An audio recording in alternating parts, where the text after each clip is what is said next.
The odd details from the July 13, 2024 attempt to assassinate former President Donald Trump just keep piling up. We keep learning more about what happened, but it still isn't making any sense.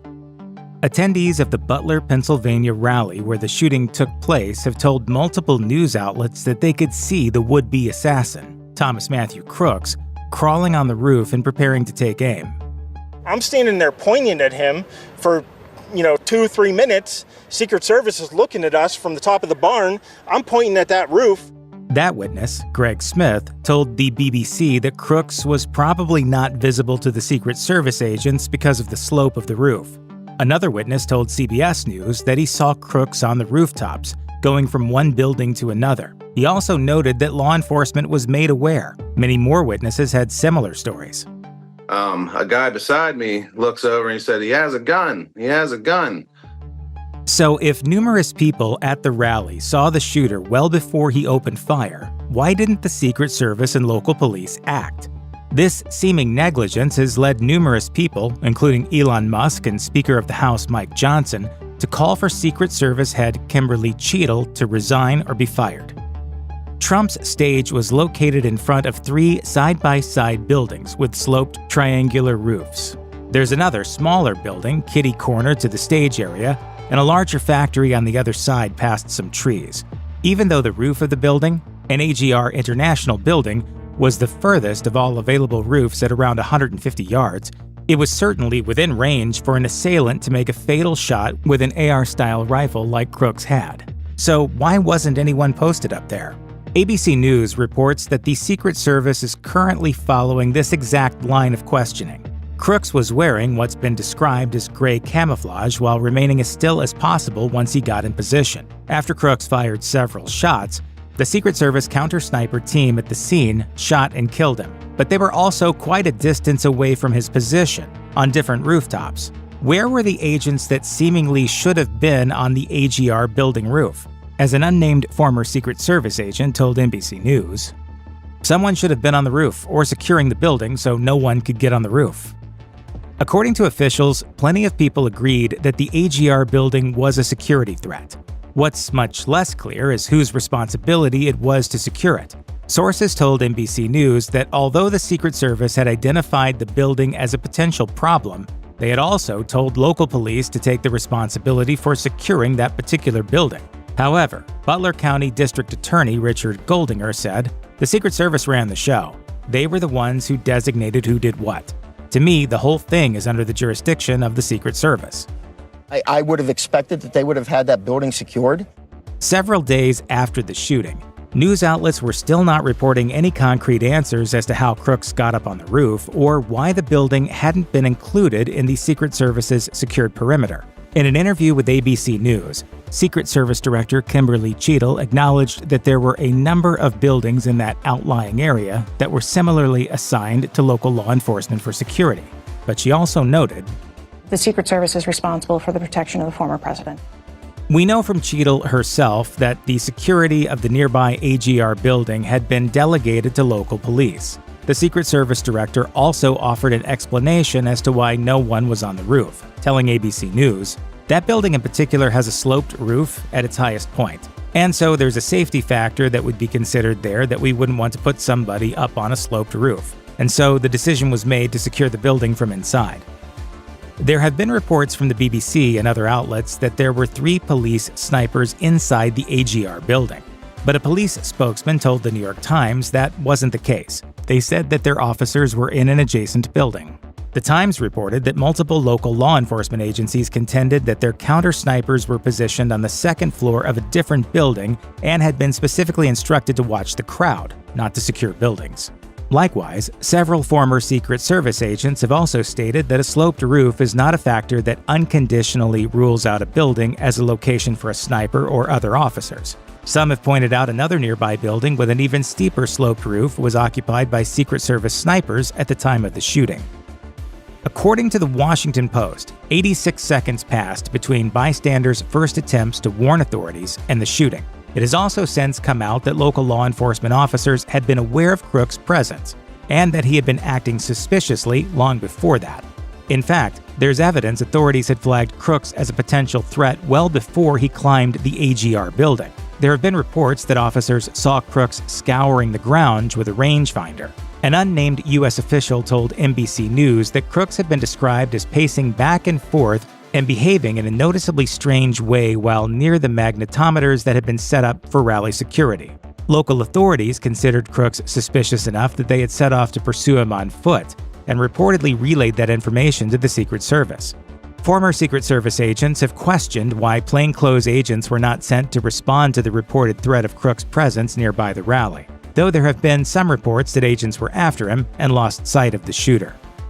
According to CBS News, two sources familiar with a congressional briefing on the assassination attempt said agents relayed the sighting of Crooks by radio by 5:52 p.m., about 19 minutes before he shot at Trump. Sources also told NBC News that Pennsylvania State Police were aware of Crooks as long as an hour before the shooting, but it took local authorities 30 minutes to relay that information to the Secret Service. Senator John Barrasso of Wyoming told NBC News that the Secret Service's briefing to Congress was a, quote, cover-your-ass briefing, noting that the shooter had a rangefinder, a backpack, and then they lost sight of him and never really followed up on that.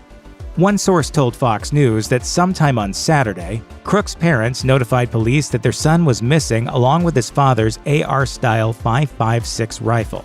Police have not revealed what, if any, action they took after being contacted by the would-be assassin's family. With all that lead time and a clearly identified threat, it's unclear why Trump was allowed to take the stage at all.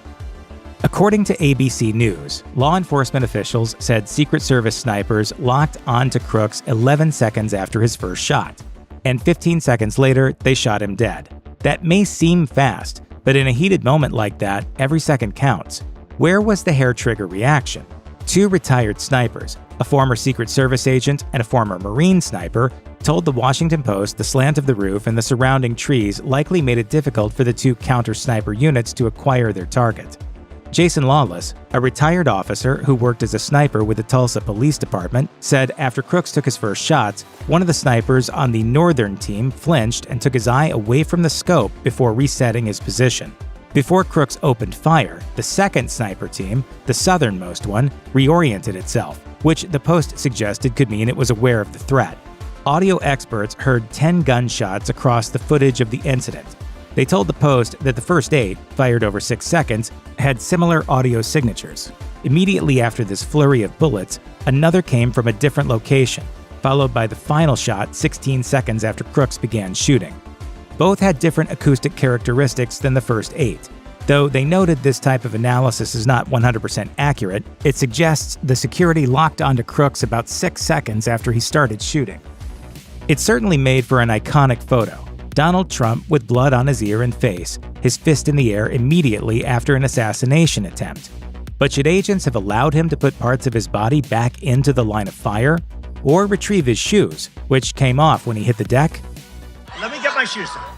Yes, Crooks was confirmed to be down by then, but Secret Service agents are trained to assume there are multiple shooters. If there happened to be another on July 13th, the former president might have been killed. Richard H., a UK close protection expert and former member of the Royal Military Police, told NBC News, "The moment you know you are getting incoming rounds, you grab hold onto that boss and you throw him into a car and you get out of there as quickly as you can with the maximum amount of aggression." He added, "They stayed on that stage for over a minute. What on earth were they doing? It was shocking." Jeffrey James, a retired 22-year Secret Service veteran, told the New York Times that there would be no wasted time getting the president away from danger if he had been on that stage. He said, "We are going, and we are going now. If it's me, I'm buying him a new pair of shoes." Sources told the Washington Post that local police contacted the Secret Service before the Saturday rally to tell officials that they didn't have enough resources to station anyone at the AGR building where Crooks perched. It's unclear why the agency didn't take steps to address the issue with its own resources, or if any were available. Jason Russell, a former Secret Service agent, told the BBC, "The Secret Service doesn't have unlimited resources in terms of agents that they can post everywhere." Former Secret Service agent Evie Pampouris put it this way on Today. You have to think of the Secret Service like they're the conductor of the orchestra. They create the blueprint and design for the security plan. In a letter to FBI Director Christopher Wray, Ohio Representative Jim Jordan suggested that the Secret Service may have been stretched too thin, writing, "Whistleblowers have disclosed to the committee that the U.S. Secret Service did not have proper resources for President Trump's campaign event because of staffing shortages due to the NATO summit and First Lady Jill Biden's event in Pittsburgh. According to Roll Call, any security lapses at the rally shouldn't have been due to lack of funding. The Secret Service received over 9% more in overall appropriations for the fiscal 2024 year, for a total of a whopping $3.1 billion, nearly $100 million more than President Joe Biden had requested. Protective operations, which is what finances daily security for heads of state, received $1.4 billion, a boost of approximately 24%. According to the FBI, Crooks used an AR-style .556 rifle in his assassination attempt. Similar weapons were used in the 2015 San Bernardino mass shooting that killed 14 people and wounded 22, and the 2012 Sandy Hook shooting that killed 20 children and 6 adults. The exact model of Crooks' gun is not known, but the very similar Ruger AR-556 has a barrel length of about 1.5 feet and has an overall length of 2.5 to 3 feet, with a weight of about 6.5 pounds. Which raises the question, how did he get that rifle into the area surrounding the rally? According to CBS News, a person familiar with the investigation said that authorities believe Crooks may have hid the weapon beforehand or smuggled it in with his backpack. Officials believe he might have stashed the weapon near an air conditioner unit on the AGR building. A Secret Service source told Fox News that Crooks indeed hid the weapon before the rally, though where is still unclear. The source said, "We went from golf rangefinder to AR-15, and now we have to fill in the gap." What happened to the Nazi nuclear project? Why were German POWs treated so well? World War II is one of the most studied wars in history, but there are still a lot of questions that have arisen over the years.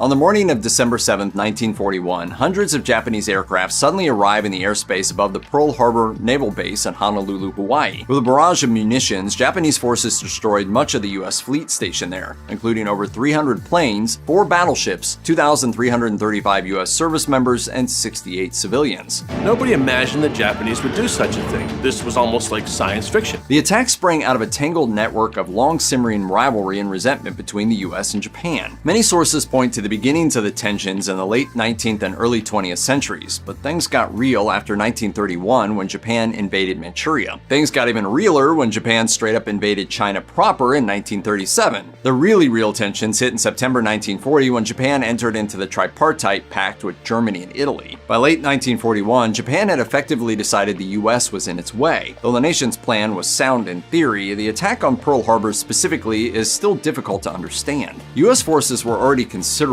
thanks in part to a 1940 military draft that helped the armed services grow to almost 2.2 million members by December 1941. And though Japan's attack inflicted a massive amount of damage, they didn't achieve near total destruction of the fleet. You could make the case that of all the places Japan invaded in early December 1941, Philippines, Guam, Wake Island, modern-day Malaysia, Singapore, and Hong Kong, the Pearl Harbor attack was the least successful. You know, we should just do something on that day in a future video. If you want to see it, leave a comment. Anyway, not only did they fail to destroy repair shops and essential fuel oil tanks, they also failed to destroy any aircraft carriers. Just like Yamamoto allegedly said, they woke a sleeping giant. The American people in their righteous might will win through to absolute victory. Japan took a big chance. They tried to end the war before it began, and spoiler, they didn't.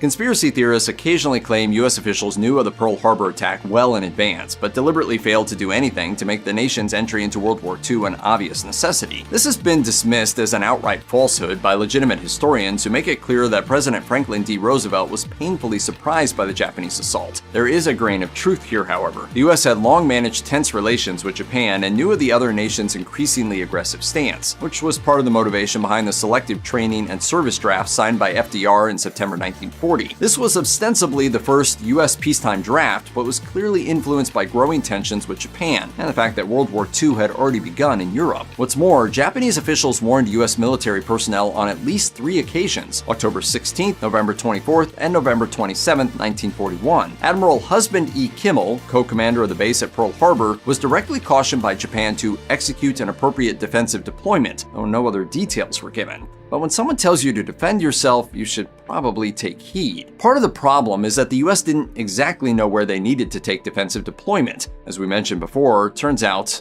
everywhere. Kimmel and other commanders did prepare somewhat, but this included closely grouping craft on airfields, which is a great way to get a group of aircraft destroyed rather quickly, and only partially increasing monitoring around the Hawaiian Islands. It doesn't appear that FDR or any officials in Washington were aware of Japan's true intentions until mere hours before the Pearl Harbor attack. So, did the US know? Kinda. But did the US really think that Japan would fly all the way to Hawaii? Likely not. When your nickname is the Desert Fox, you know you're pretty good at the game. Even Allied leaders admitted to having some respect for Erwin Rommel, with UK Prime Minister Winston Churchill claiming that the German commander was a formidable adversary. Cool nickname and Churchill praise aside, a more fitting moniker would have been the Desert Procrastinator. Robert Citino, senior historian for the National World War II Museum, puts a lot of the early praise on Rommel thanks in part to one Adolf Hitler.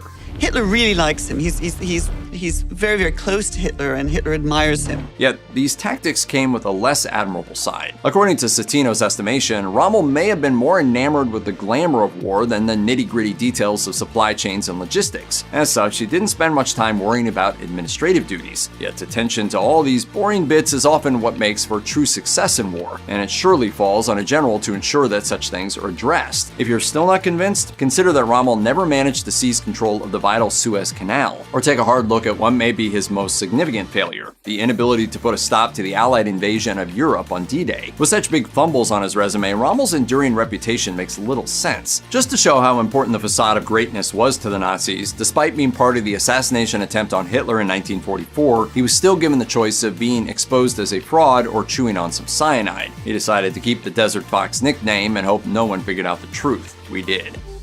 By early 1942, many Americans were understandably on edge. There were a lot of folks expecting a mainland attack on the US. Sightings abounded along the west coast of Japanese forces in the sky and seas, with most dismissed as mistaken identities. There were a few real attacks. A Japanese submarine attack on an oil field near Santa Barbara took place on February 23, 1942, and the often forgotten bombing in Oregon a few months later. But the best remembered today is the one with the most clicky name, the Battle of Los Angeles. On the night of February 24th, military forces received instruction to prepare for an unconfirmed Japanese assault. In the first hours of February 25th, radar supposedly picked up signs of an invading force. LA went into a blackout. No lights anywhere. Not a cigarette is allowed to be lit on the street for fear of giving away any type of location to a potential enemy. Searchlights pierced the skies and troops began firing an estimated 1,400 anti-aircraft rounds at something. Yet nothing came down. Some claimed to spot Japanese planes or a massive balloon, while others saw only clouds and smoke. No one was directly injured, though some reported deadly heart attacks and car accidents, while shrapnel damaged homes. The most likely explanation is a false alarm, though the scope of the panic remains confusing. For a while at least, it must have seemed as if Germany had a nuclear weapons program on lock. By the late 1930s, German scientists had already conducted and publicized their experiments on nuclear fission, in which splitting atoms produced potentially immense and destructive power. As Nazi Germany formally entered into war and began taking territory across Europe, its scientists worked to refine their materials and more reliably produce enriched uranium for use in weapons. With the hindsight of history and the devastation first wrought on Hiroshima and Nagasaki by American nuclear bombs, it's clear that the Nazi nuclear program failed. But why? Germany once had serious advanced science at its fingertips, as evidenced by the US push to incorporate Nazi scientists and engineers into its own post-war programs via Operation Paperclip. Part of the explanation centers on the fact that refining uranium and developing weapons was massively complicated and time-consuming. The Nazi government, lulled by the successes of conventional weapons, may have neglected to fund the nuclear program until it was too late, or they may have been scared off by the expensive but only semi-successful V-2 rocket program. It didn't help that key German intellectuals like Albert Einstein fled Europe to avoid anti-Semitic persecution, and subsequently lent their help to the American Manhattan Project. So it turns out being cheap and being bigoted cost the Nazis the bomb. Good job, Nazis. From 1943 to 1945, an estimated 425,000 German POWs were sent to detention centers across the US. Many arrived in rural Texas, where extra land made it easier to establish camps. Texas was also selected because the 1929 Geneva Convention maintained that POWs should be sent somewhere with a climate similar to where they were captured. For a German soldier apprehended in North Africa, Texas was deemed Africa hot, so that matched up. The Geneva Convention also required that POWs and their guards live in similar quarters, meaning that that conditions were decent for German prisoners, to the point where locals derisively called a few Texas camps the Fritz Ritz. Captured soldiers likewise weren't required to work, though some did so anyway to alleviate the boredom and earn a bit of money. By doing work like this in the shoe shop, captives are able to buy cigarettes and other luxuries.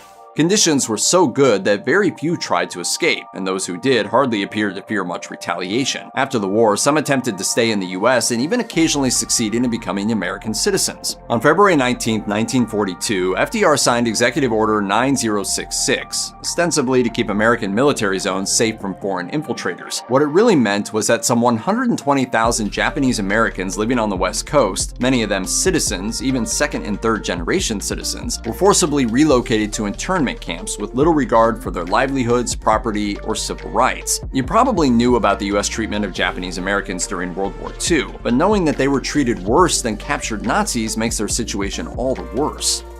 We have covered the bombings of Hiroshima and Nagasaki extensively in another video, so feel free to watch that one after this for a bit more detail. And yes, we know this is a passionate subject. Just look at the comments on that other video. We're just gonna try and lay out the facts for you here. The main question is, was it necessary to nuke Japan? Internally, military officials also claim that a land invasion would kill up to 1 million US service members and would claim even more Japanese lives. If Japan continued to resist and US plans for a land invasion went ahead in what the Allied forces called Operation Downfall, it's possible that an already resource-stressed Japan would have surrendered. Or it could have been that fierce Japanese resistance, like that seen from both combatants and civilians at Okinawa and Iwo Jima, would have spiraled into a bloody guerrilla war. You can make the case for either side. Advocates for the fierce Japanese resistance point out that it took 2 nukes for Japan to finally surrender. On the other side, there were some peace feelers thrown out there by some members of the Japanese government, but we need to point out that they all had Japan keeping their emperor in power. That was a position not tenable to Allied forces. Even if the nuclear strikes in Japan avoided all that at a terrible price, they served additional purposes. The Soviet Union, which was quickly emerging as a major rival to the US, now saw what America was capable of doing, as did any leader sympathetic to Soviet communism. One of the questions today, therefore, is, did the US nuke Japan to send a message to the Soviets or to truly end the war?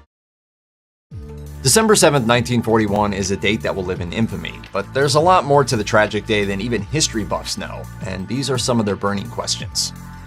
You know the basics. Japan had imperial expansion plans for the entire Pacific, and the US was in the way, so the Japanese decided to bomb Pearl Harbor. Simple, right? But even within Japan, there was much back and forth prior to the strike. On one side, you had war-hungry nationalists favoring action, and on the other, there were more moderate voices expressing serious doubts. This last group included the commander-in-chief of Japan's combined fleet, Admiral Isoroku Yamamoto, who warned that an extended war would destroy Japan. Spoiler, he wasn't wrong. He said the only chance was an intense, sudden attack that would thoroughly destabilize the US. If his plan worked, the US wouldn't retaliate. But after the attack, the US declared war and officially joined World War II, so Yamamoto was extra wrong. The popular narrative of the Pearl Harbor attack is that it took everyone by surprise. Everybody was pretty much aware of Japanese expansionism and increasing tensions, but still, the idea of a sudden attack simply wasn't on most minds. Why didn't the military leaders read the writing on the wall and more obviously discuss how the US was going to be drawn into the war? You want answers? I think I'm entitled. You want answers? I want the truth! You can't handle the truth! Okay, the truth is, well, complicated. Part of the problem was that the command, and therefore communication, was often divided. General Walter C. Short was in charge of the army stationed in Hawaii, while Admiral Husband E. Kimmel commanded the Pacific Fleet. The two didn't always communicate for security reasons. This meant that when Kimmel's Navy intelligence lost track of a steadily growing Japanese fleet less than 2 weeks before the attack, he didn't let Short know. Neither of the two commanders were able to set up an effective cross-department communications network, leaving key radar stations short-staffed and poorly informed of Navy aircraft maneuvers.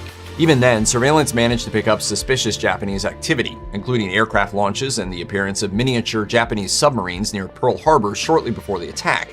Though slow communications and sluggish response times meant these early warnings made little difference. Even with the major miscommunications between military branches, it's hard to understand why both Short and Kimmel didn't do more to prepare for an attack. US forces had received 3 warnings from their own government in 1941, on October 16th, November 24th, and November 27th.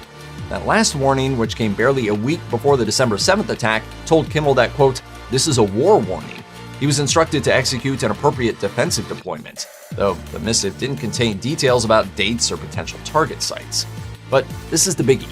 No one knew where the attack would take place. A declassified memo discovered in 2011 listed the West Coast, Panama, and the territory of Hawaii as places to keep an eye on for an attack. So it's hard to prepare for an attack when you don't know where it's going to be. Also, do you know exactly where the Japanese attacked on December 7th? Do you? Keep watching. You might be surprised. By the time Japanese forces actually began moving across the Pacific towards Pearl Harbor, the attack fleet had grown seriously massive. It included 6 of the nation's best aircraft carriers and more than 420 planes. It was the largest attack force assembled by Japan. So how did it manage to make it 3,500 miles practically undetected? Part of the plan involved intense preparation, which included monitoring U.S. communications and military movements. Training areas were also closely guarded, with foreign vessels escorted out of sensitive areas while Navy-related news stories were censored. Admiral Yamamoto didn't even inform many of his military compatriots of the plan either. The ships were then sent on a far northern route that was meant to keep them out of shipping lanes. For security reasons, no radio communications were allowed, leaving personnel on the ships to communicate via lights or flags. It also helped that the ocean is ginormous and contained plenty of room for Yamamoto and his associates to map a route that kept such a large force out of sight. The thing you probably didn't expect is that it's super easy to hide in the ocean. There was one key moment where a different decision could have changed everything, and it came at a mobile radar unit stationed on the northern coast of Oahu. There, Privates Joseph L. Lockhart and George E. Elliott Jr. were told to sit inside the unit van between 4 and 7 a.m.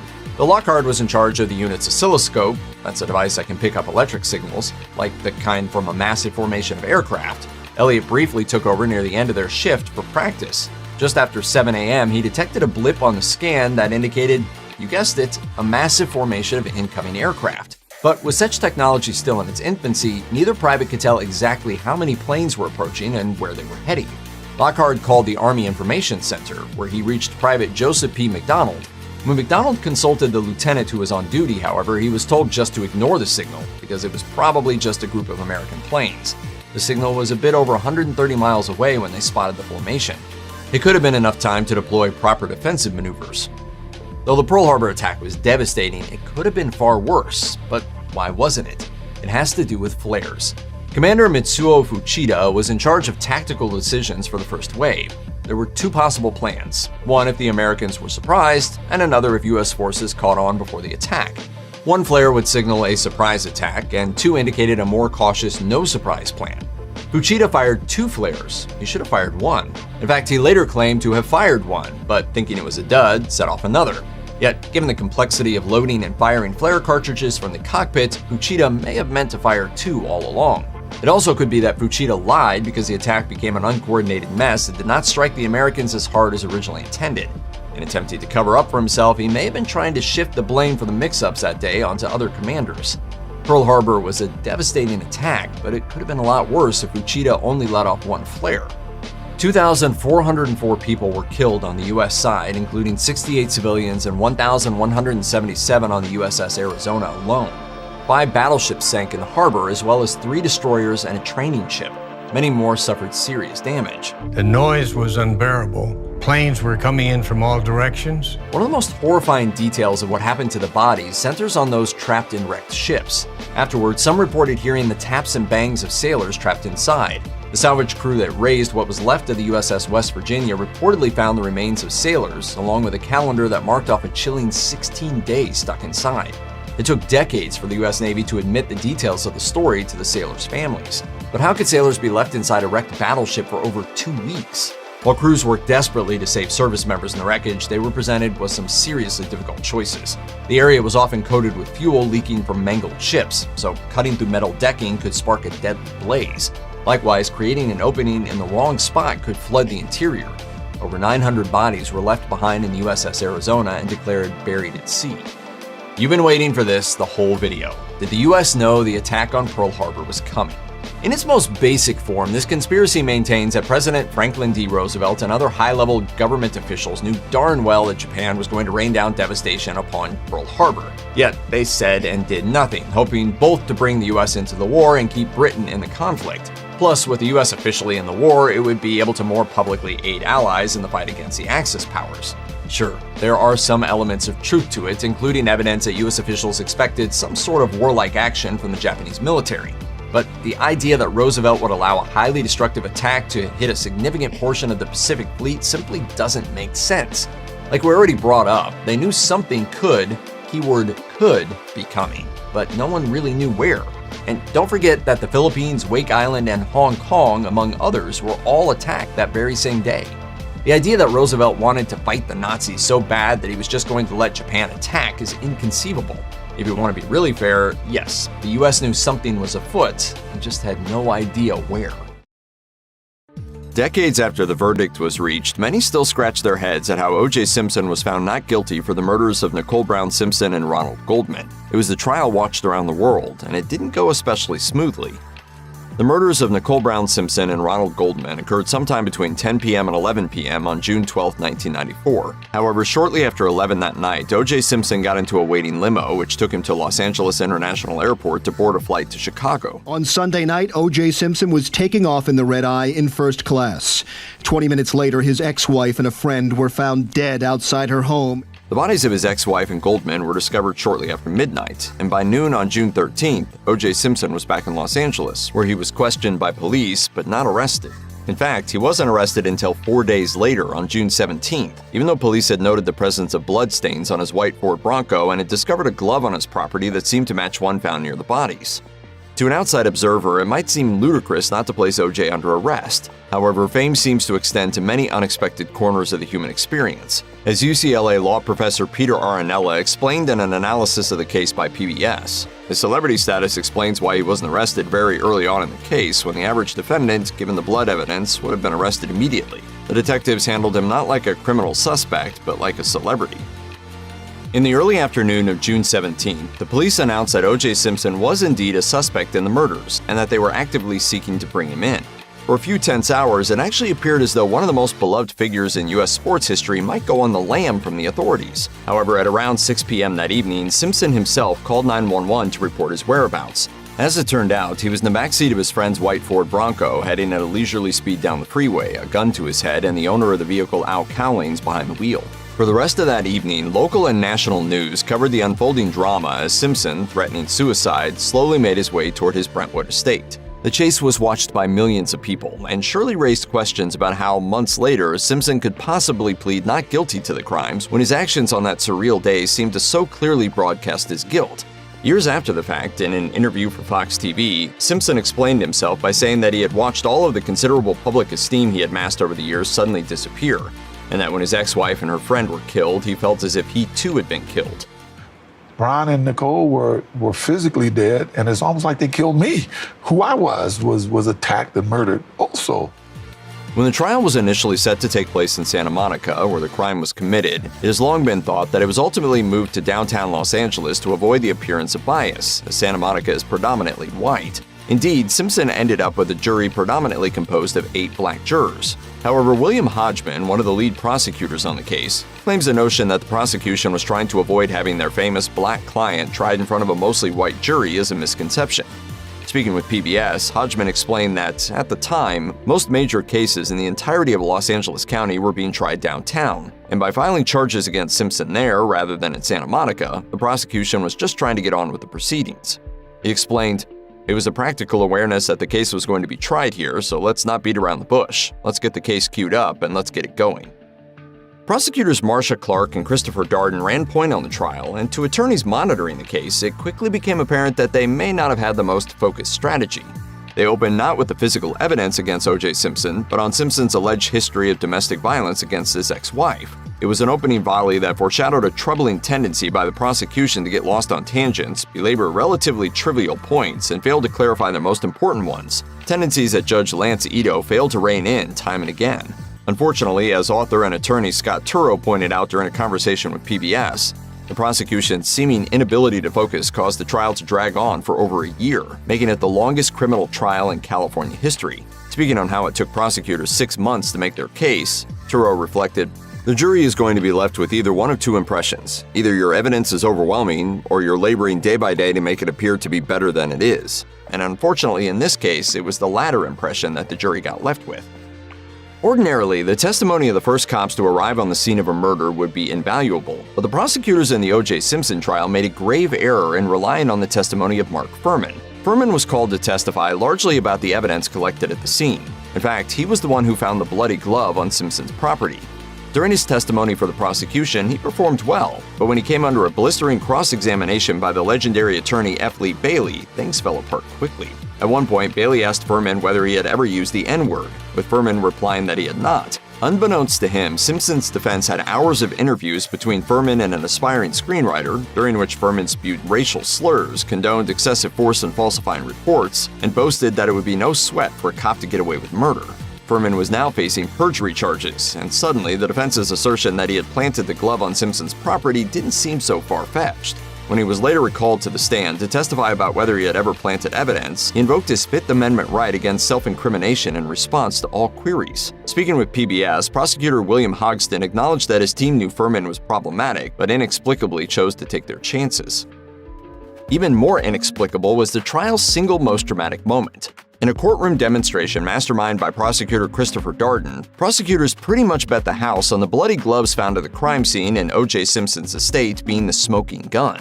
Following Mark Fuhrman's testimony regarding the gloves, the prosecutors asked Simpson to get up from the defense table and put them on. This decision would go down in legal history as perhaps the biggest mistake any prosecuting attorney has ever made. As Judge Lance Ito instructed Simpson to move toward the jury, Simpson visibly struggled with the gloves. Speaking with Law and Crime, Dan Abrams, a court TV reporter at the time, reflected on the demonstration, explaining how many were shocked by prosecutors' decision to have Simpson try them on. He explained, "We assumed if they were moving forward with it, they must know that it's going to fit. But the exasperation on the face of Chris Darden told us everything we needed to know. Disaster." To say that demonstration backfired would be an egregious understatement. Not only did the jury get a made-for-TV moment that further cast doubt on Fuhrman's testimony, but Simpson's team was handed a killer punchline for defense attorney Johnny Cochran's closing argument. "If it doesn't fit, you must acquit." To this day, it's not known whether Mark Fuhrman or any other investigators actually planted any of the evidence against O.J. Simpson. Given the seemingly open-and-shut nature of the case, it doesn't make much sense on the surface for them to have done so. Even so, a great deal of defense testimony was dedicated to poking holes in the physical evidence, such as a bloody sock that a defense expert testified was likely not being worn when it came into contact with blood. Furthermore, Fuhrman's choice to plead the Fifth when asked directly of evidence tampering certainly didn't aid the prosecution against the rumors. Speaking with PBS, Simpson defense attorney Sean Chapman-Hawley put forth a plausible hypothesis as to why prosecutors would want to plant evidence despite already believing he'd committed the crime.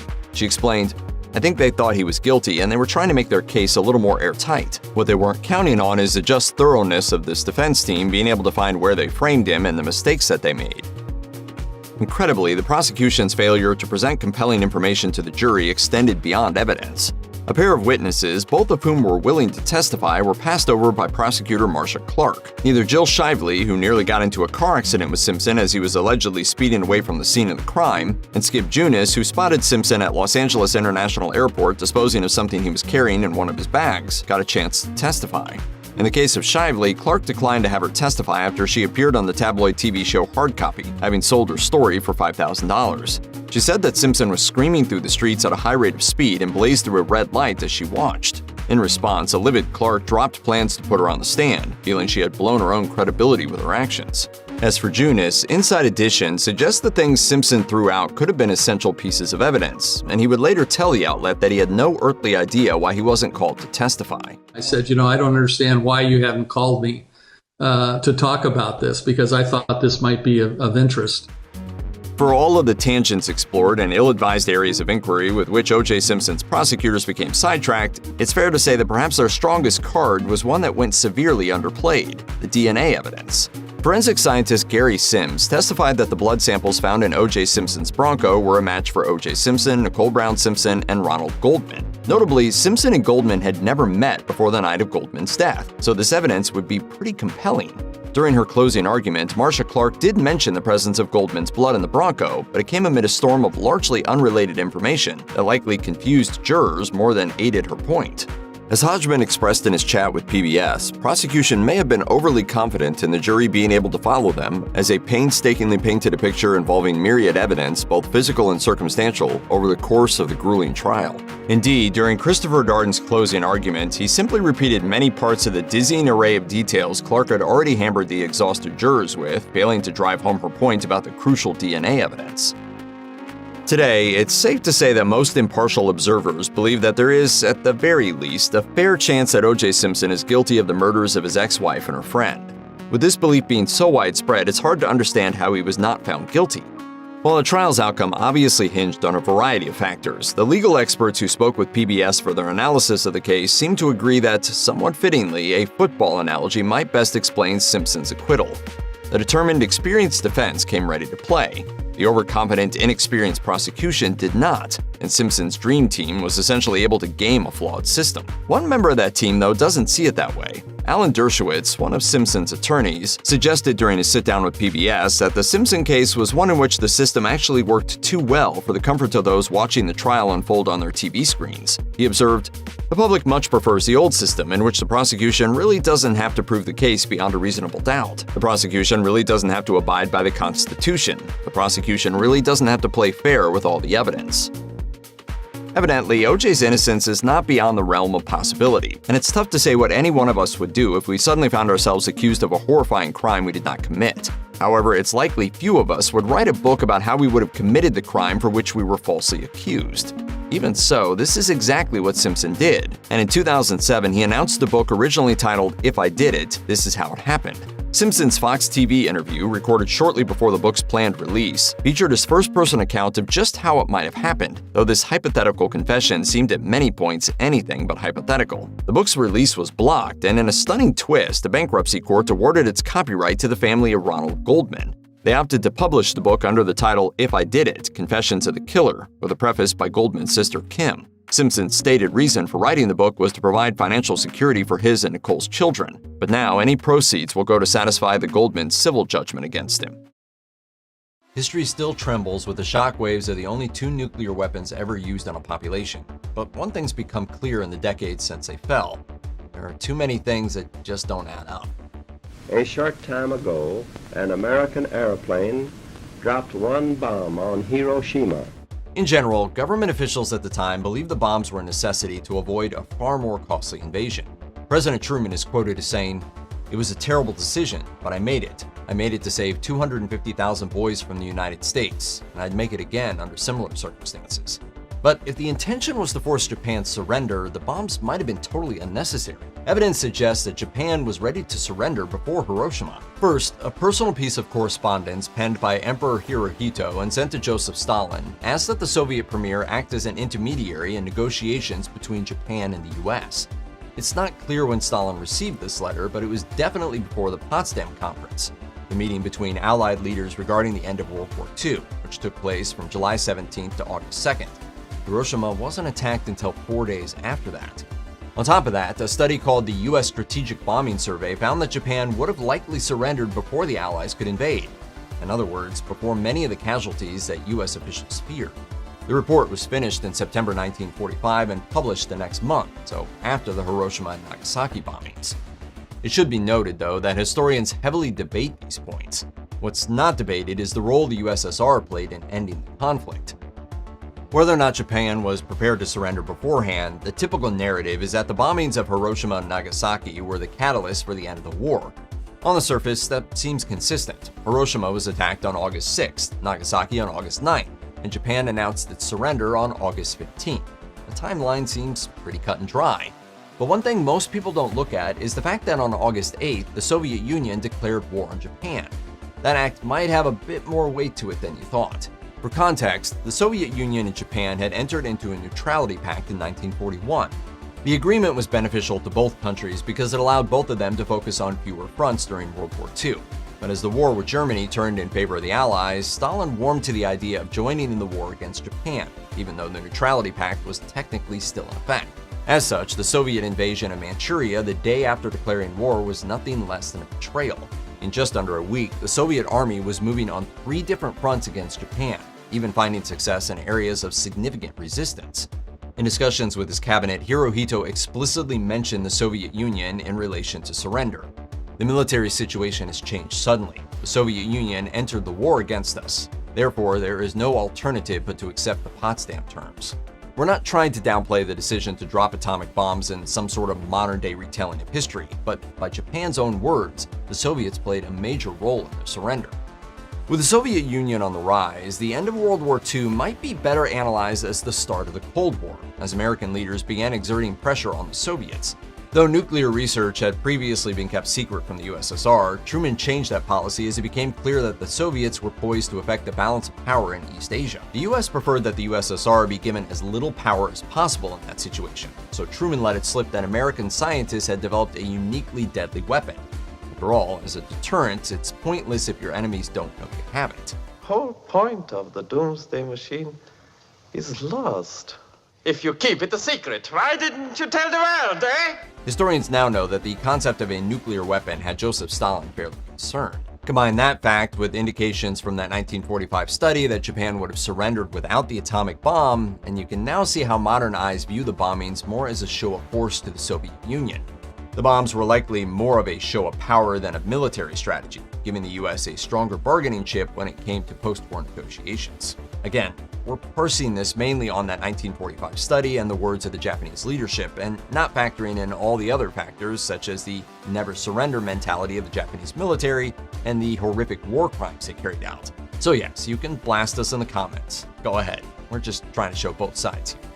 Prior to the bombings of Hiroshima and Nagasaki, the US did technically take precautions to warn the civilian populations of their target cities. Airdrop pamphlets urged the Japanese people to pressure their government into surrender, making mention of an incredibly powerful weapon that they would face if the war continued. The pamphlets themselves contained intimidating images of American military might, as well as lists of cities that might be targeted for attacks. A reported 33 cities received at least one of the 3 versions of the pamphlet, each of which had a slightly different list of target cities. But 2 cities that weren't listed on any of them were, you guessed it, Nagasaki and Hiroshima. Nagasaki makes sense since that wasn't on the initial list of targets, but Hiroshima is a strange omission. In the end, their citizens were entirely unaware that an attack was imminent, with reports from Hiroshima even explaining that the locals just thought it a beautiful normal day. Looking back at them today, Hiroshima and Nagasaki feel like 2 self-contained events relegated to their own dark shrine in history. But horrifying as it is to think about, there could have been many more bombings.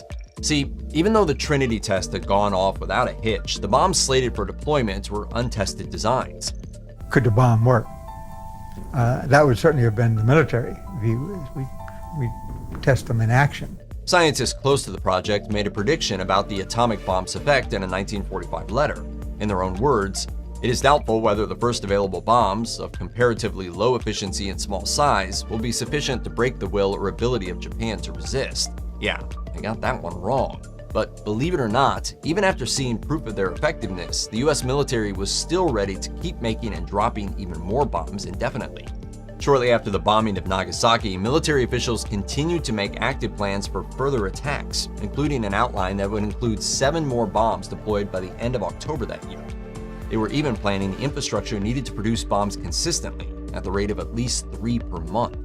In a sense, it shows how the US military thought there would be no way that the Japanese would ever surrender.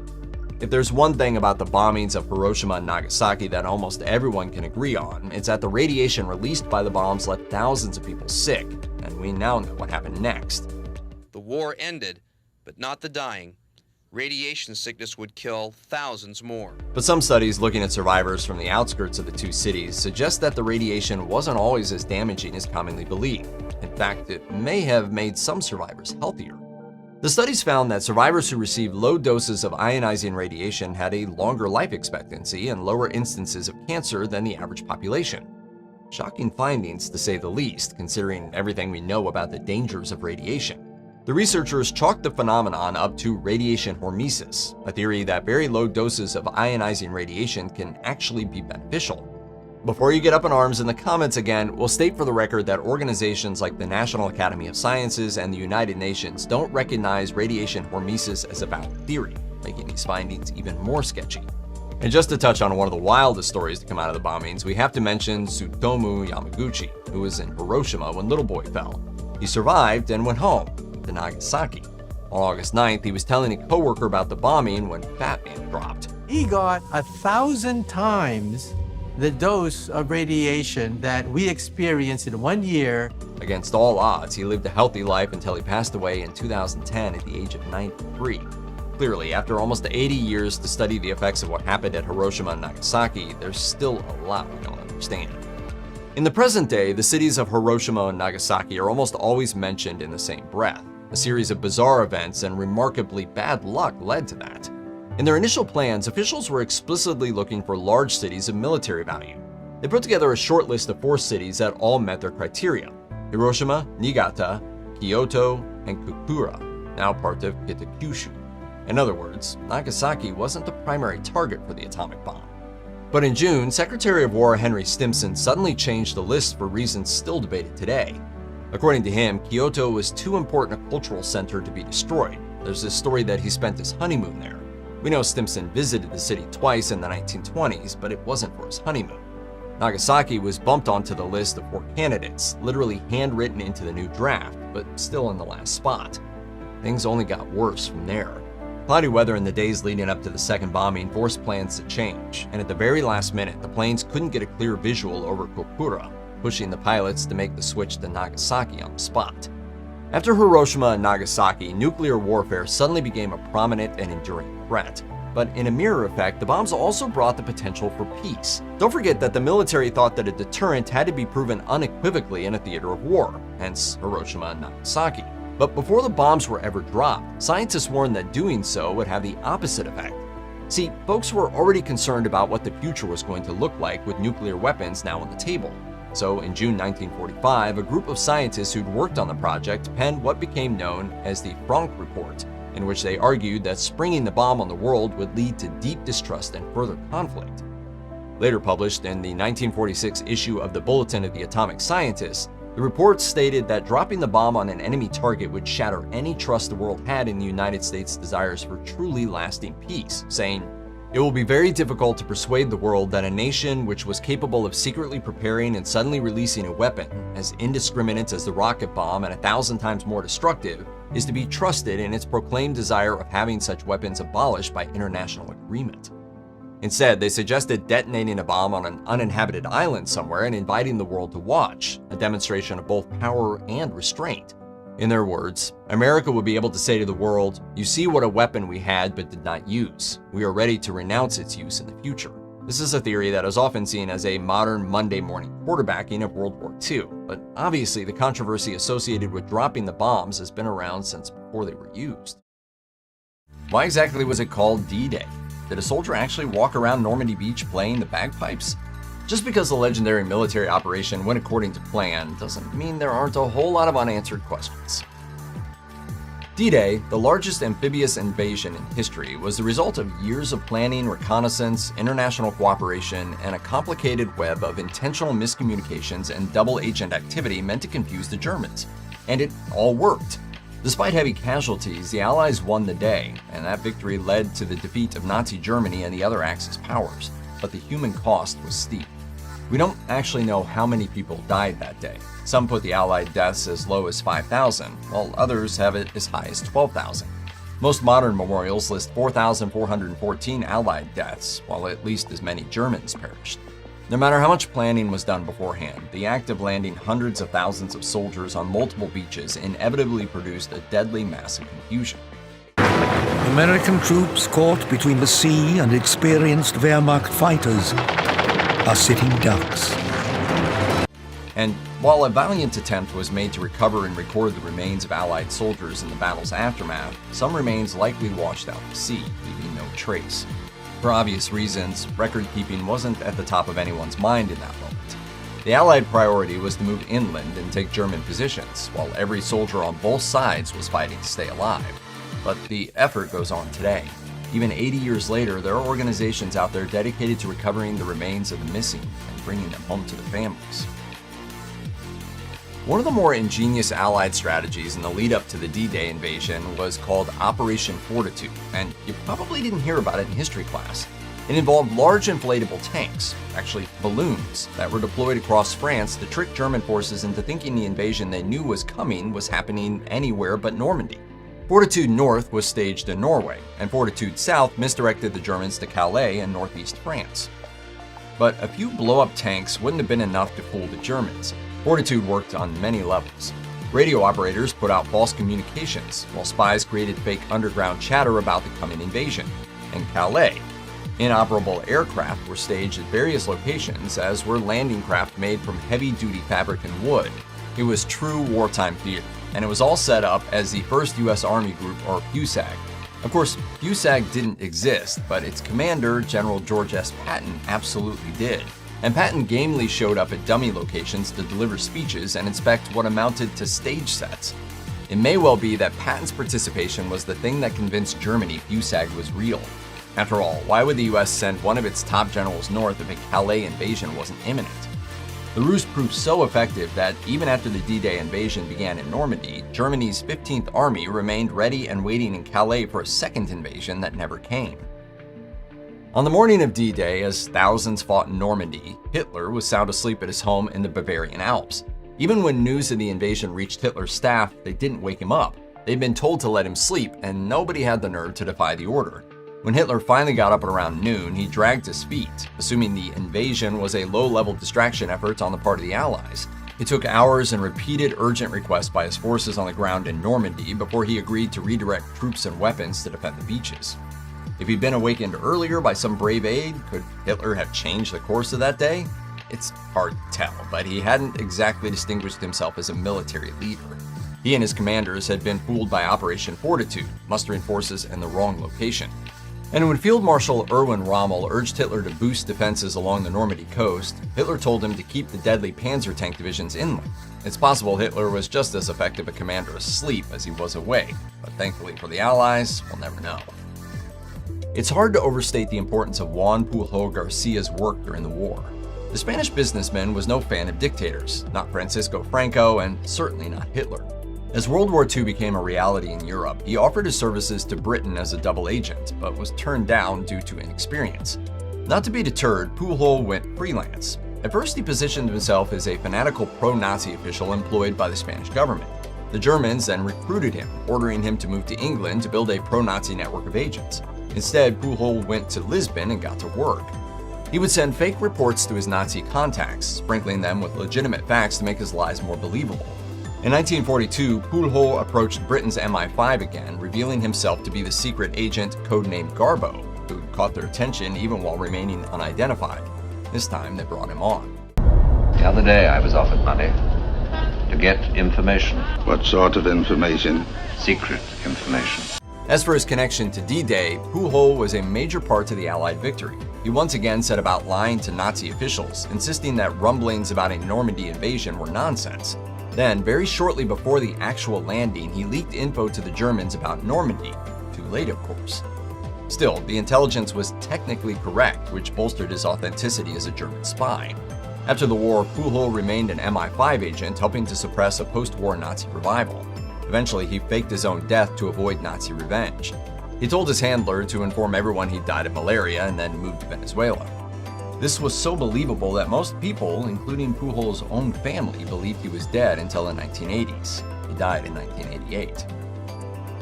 Anyone who isn't hip to the jargon of military communiques may be wondering why we still call it D-Day when it happened in France on a Tuesday in June, some 80 years ago. It's because the D in D-Day refers to, well, day. More specifically, it was common in the Army to use the term D-Day for the first day of a given operation. In a similar vein, H-hour stands for the hour in which a given operation is set to begin. A simple system of pluses and minuses denotes days before or after a military action. For example, D+2 referred to June 8th, 2 days after the June 6th landings. There's actually a method to this rather vague standard. For one, being less specific allowed military commanders to be flexible with the dates in case the weather or something else changed the timeline. Furthermore, if there was a leak, enemy forces wouldn't necessarily be able to figure out what was going on because D-Day -2 was intentionally vague. As to why we still call it D-Day and not the Battle of Normandy or something else, absolutely no idea. The heavy equipment the Allies needed to land on Normandy beaches and move inland would have been a disaster on soft or boggy ground. For Allied commanders, the years-long process of planning D-Day therefore included sending out soil samplers. Yet for all their vital work, which required nerves of steel, these collectors are rarely mentioned. These men would approach French beaches as silently as possible, using small craft, sometimes even miniature submarines, then either swim or canoe to the shoreline. Once there, they would dig up sand and soil samples and tuck them away in a jar or bag before returning quietly to the ocean. Often, these missions would take place under cover of darkness, and of course, a variety of beaches were sampled with the assumption that German forces would notice and not be able to determine exactly where the invasion would begin. These intrepid scientists took other key measurements, including water depth and the way currents moved into and around the beach. We need waves that are less than 5 feet. We're going to land at dawn. We'd like to have a half a moon. We'd like to have 2,500 feet of cloud ceiling. The scientists' information was so important that it convinced Eisenhower to focus on Normandy, where more compact sand gave forces the best chance. Their intel also influenced some landing parties to include bombing tanks that laid down steel mesh, which allowed other vehicles to follow behind without sinking. The soil samplers played such a vital role in the invasion, it seems unfair they're not at least mentioned in the history books. Although Field Marshal Rommel earned the grudging admiration of Winston Churchill and the nickname of the Desert Fox, his actual wartime record isn't very impressive. Among the many mysteries about D-Day is the question of how Rommel earned such a lofty reputation when he was caught totally flat-footed. In 1943, Rommel was given command of the German defense of Normandy. He directed personnel to plant landmines, build weapons platforms, thread terrain with barbed wire, and flood marshy areas to slow an Allied advance. He failed, however, to convince Hitler to send Panzer tank divisions to the region, which may have been a fatal error, but it wasn't all Hitler's fault. Rommel made some strange decisions too, especially considering the abundance of evidence that Allied forces were planning to invade somewhere in the region.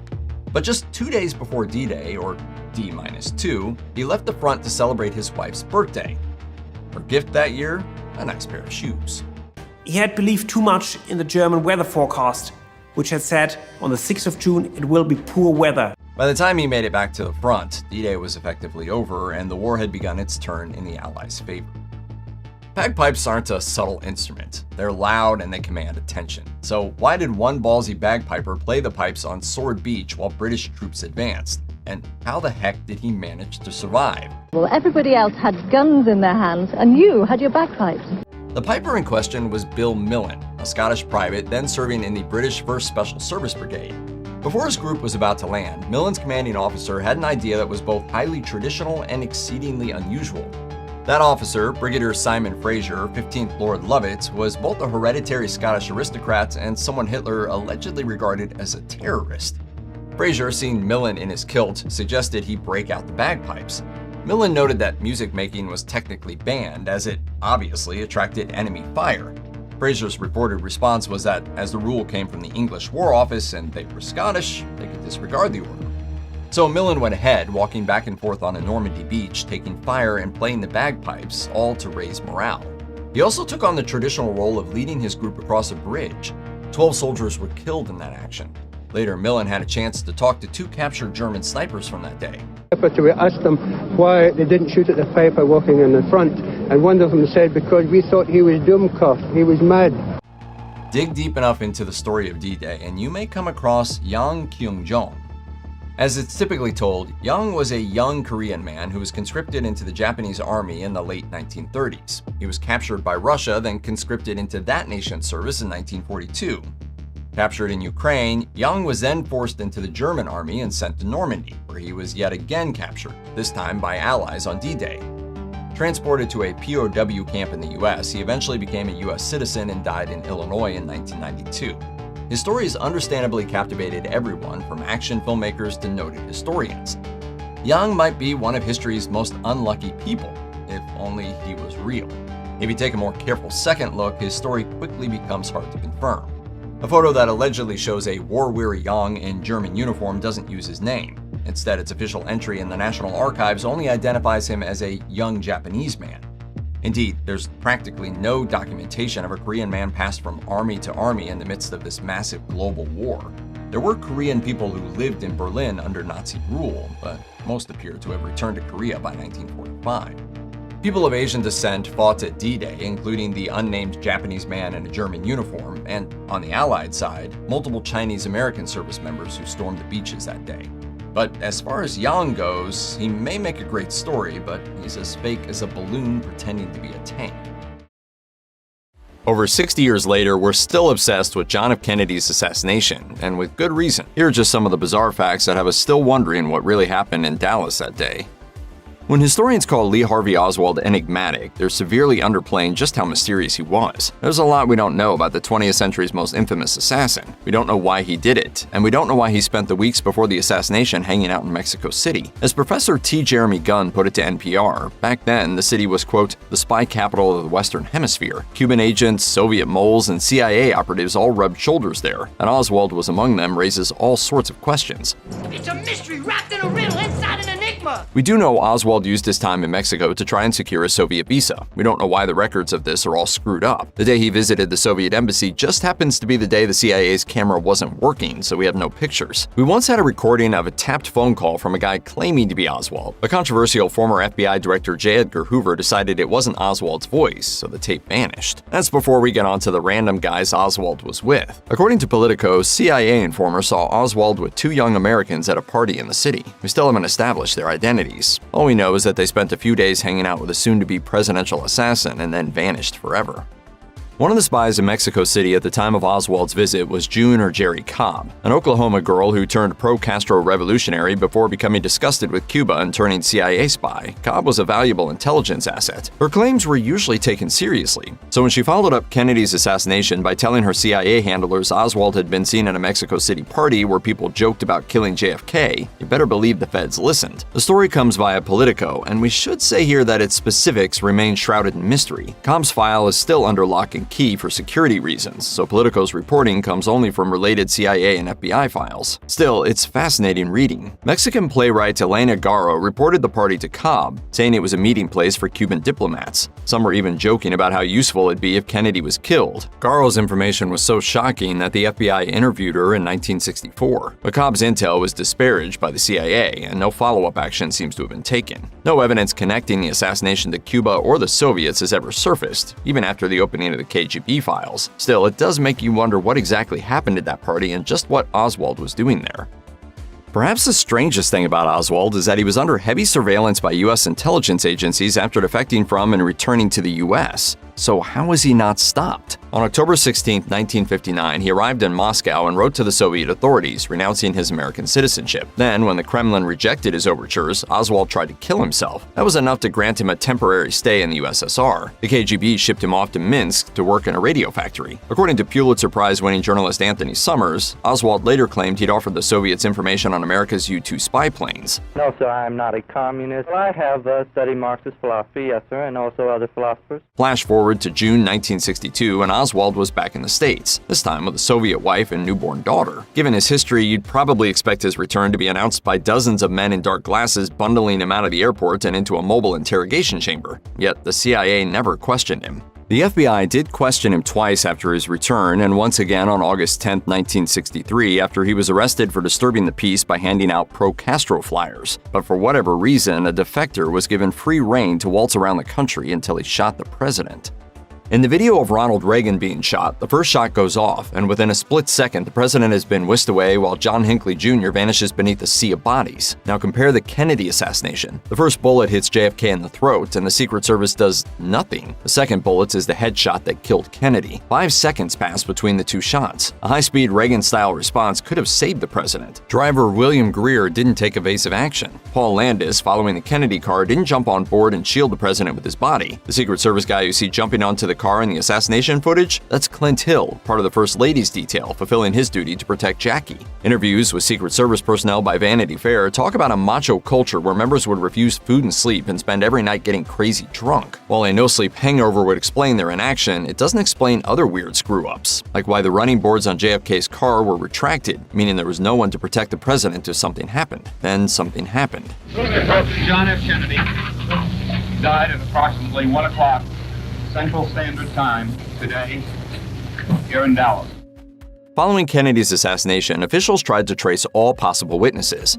It was just right by us when it all happened, just right in front of us. Many were known only by nicknames like Umbrella Man, the Three Tramps, or Badge Man. It took until the 1990s to track most down, or in the case of Badge Man, proved they probably didn't exist. And the hunt isn't over. We still have no idea who the Babushka Lady was. Known for her Russian-style headscarf, the Babushka Lady was on Dealey Plaza filming the assassination. A piece of film would be of unimaginable historical importance. People have been searching for her for decades. In 1970, a woman named Beverly Oliver surfaced, claiming to be the mystery woman, but she said she knew who really killed Martin Luther King Jr. and claimed she was recording JFK's death with a camera that hadn't been invented yet, so serious historians tend to dismiss her. That means there's someone out there with unseen footage of a major historical event who has never turned herself in. So if you're a headscarf-loving woman who was in Dealey Plaza on November 22, 1963, your local FBI office would love to hear from you.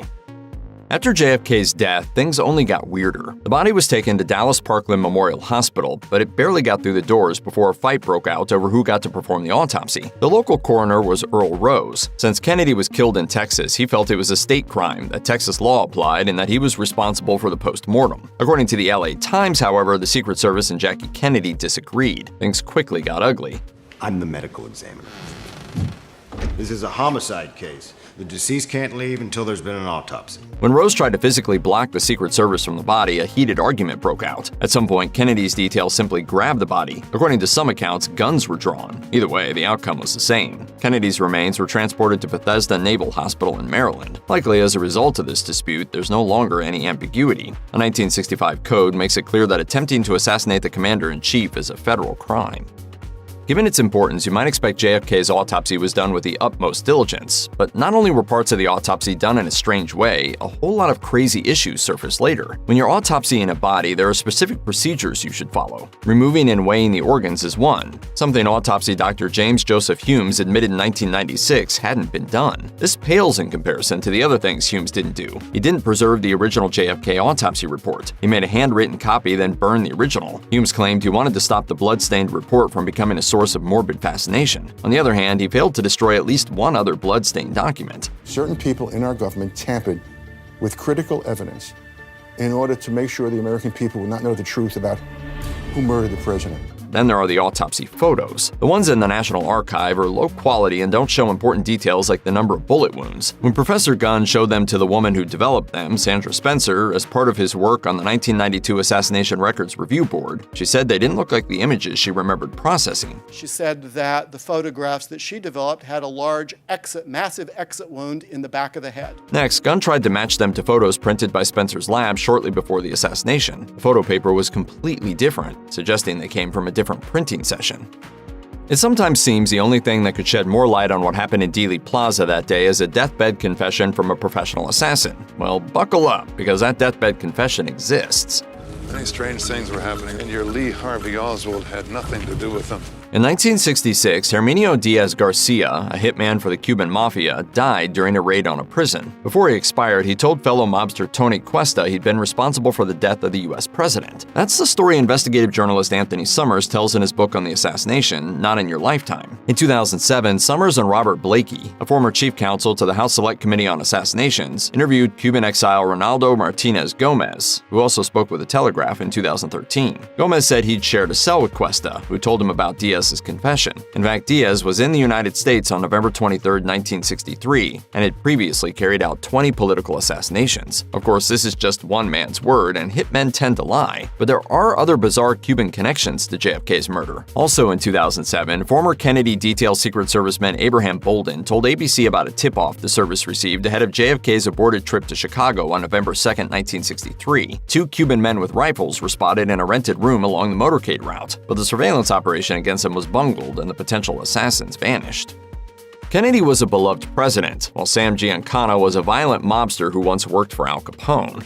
Declined to answer because I honestly believe my answer might tend to incriminate him. Yet if you were to read books on the lives of both Kennedy and Giancana, you'd find they keep propping up in each other's stories. The coincidences add fuel to the rumors that the Mafia killed Kennedy for riding hard on them. Giancana had ties to JFK's dad, Joseph P. Kennedy, from Prohibition. The old man Kennedy was a very close friend of Giancana's. They were in business together in the old days in the bootlegging business. But the ties may have gone deeper. In 1997, reporter Seymour Hersh wrote in his book The Dark Side of Camelot that Joe Kennedy asked Giancana to help his son win the 1960 election. Then there's Frank Sinatra, who was friends with both JFK and Giancana. Frank's daughter Tina later claimed that her father asked Giancana to lean on the unions to help JFK win the Democratic primaries. JFK and Giancana also shared a mistress, Judith Campbell Exner, who said in 1988 that she arranged secret meetings between them. I can, at this time, emphatically state that my relationship with Jack Kennedy was of a close personal nature. The strangest part of all may concern not Kennedy's death, but Giancana's. The mob boss was used by the CIA to attempt a hit on Castro. Just before he could testify before the Senate's Church Committee about his work with the agency, Giancana himself was assassinated. There's almost no official record of Oswald's questioning by Dallas police or the FBI. The interrogators didn't use a tape recorder and had no stenographers present to take accurate notes. Records of the interrogation of the 20th century's most notorious assassin come solely in the form of handwritten notes made by the two interviewers. These notes are rough and incomplete, offering only the tiniest glimpse inside Oswald's psyche. And incredibly, we only have one set of these notes today, and that's because they were discovered among the personal belongings of former police captain J.W. Fritz in the 1990s and anonymously donated. Did you kill the president? No, I've not been charged with that. In fact, nobody has said that to me yet. Fritz's notes are very clear on one thing. Oswald repeatedly protested his innocence, claiming that the images of him posing with the rifle used to kill Kennedy were faked. Conspiracy implications aside, this at least suggests Oswald's motive wasn't fame or notoriety. In the decades since Kennedy's death, a whole bunch of records and important documents have vanished. The Mary Farrell Foundation maintains an online database regarding the missing records. While many of the foundation's conspiracy theory claims are unsupported, the missing records are well cataloged. Among those vanished documents are a note written by Oswald and sent to the FBI, an Army intelligence file on Oswald, and Secret Service records relating to a trip JFK nearly took to Chicago in November 1963. In addition, there's some evidence the Marine Corps, of which Oswald had been a member, launched its own investigation after the assassination, but no documents from it have ever surfaced. Perhaps even weirder is the story of the missing page from Oswald's notebook, reported in the LA Times. Historian and journalist James Reston Jr. claims Secret Service agent Mike Howard checked Oswald's apartment after the assassination and found a notebook with a page headed, "I will kill." Underneath were the names of an FBI agent, a general, and Richard Nixon. Texas Governor John Connally was also listed with a dagger drawn through his name. Reston views this as more evidence that Oswald meant to kill Connally, who was riding in JFK's car and was badly injured in the assassination. Whether his interpretation is correct or not, it's a moot point. The page was torn out after Howard handed the book over and has been missing ever since.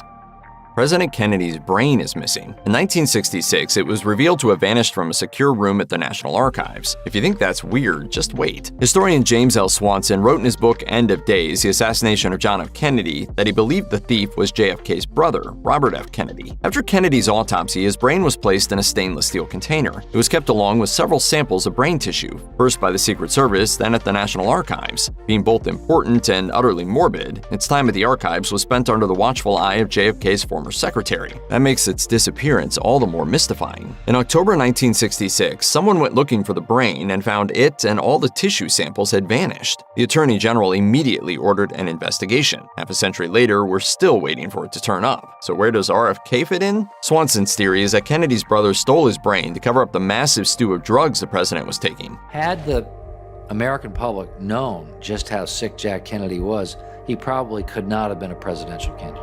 According to The Telegraph, JFK was knocking back codeine, Demerol, and methadone for back pain, along with other pills for insomnia and anxiety.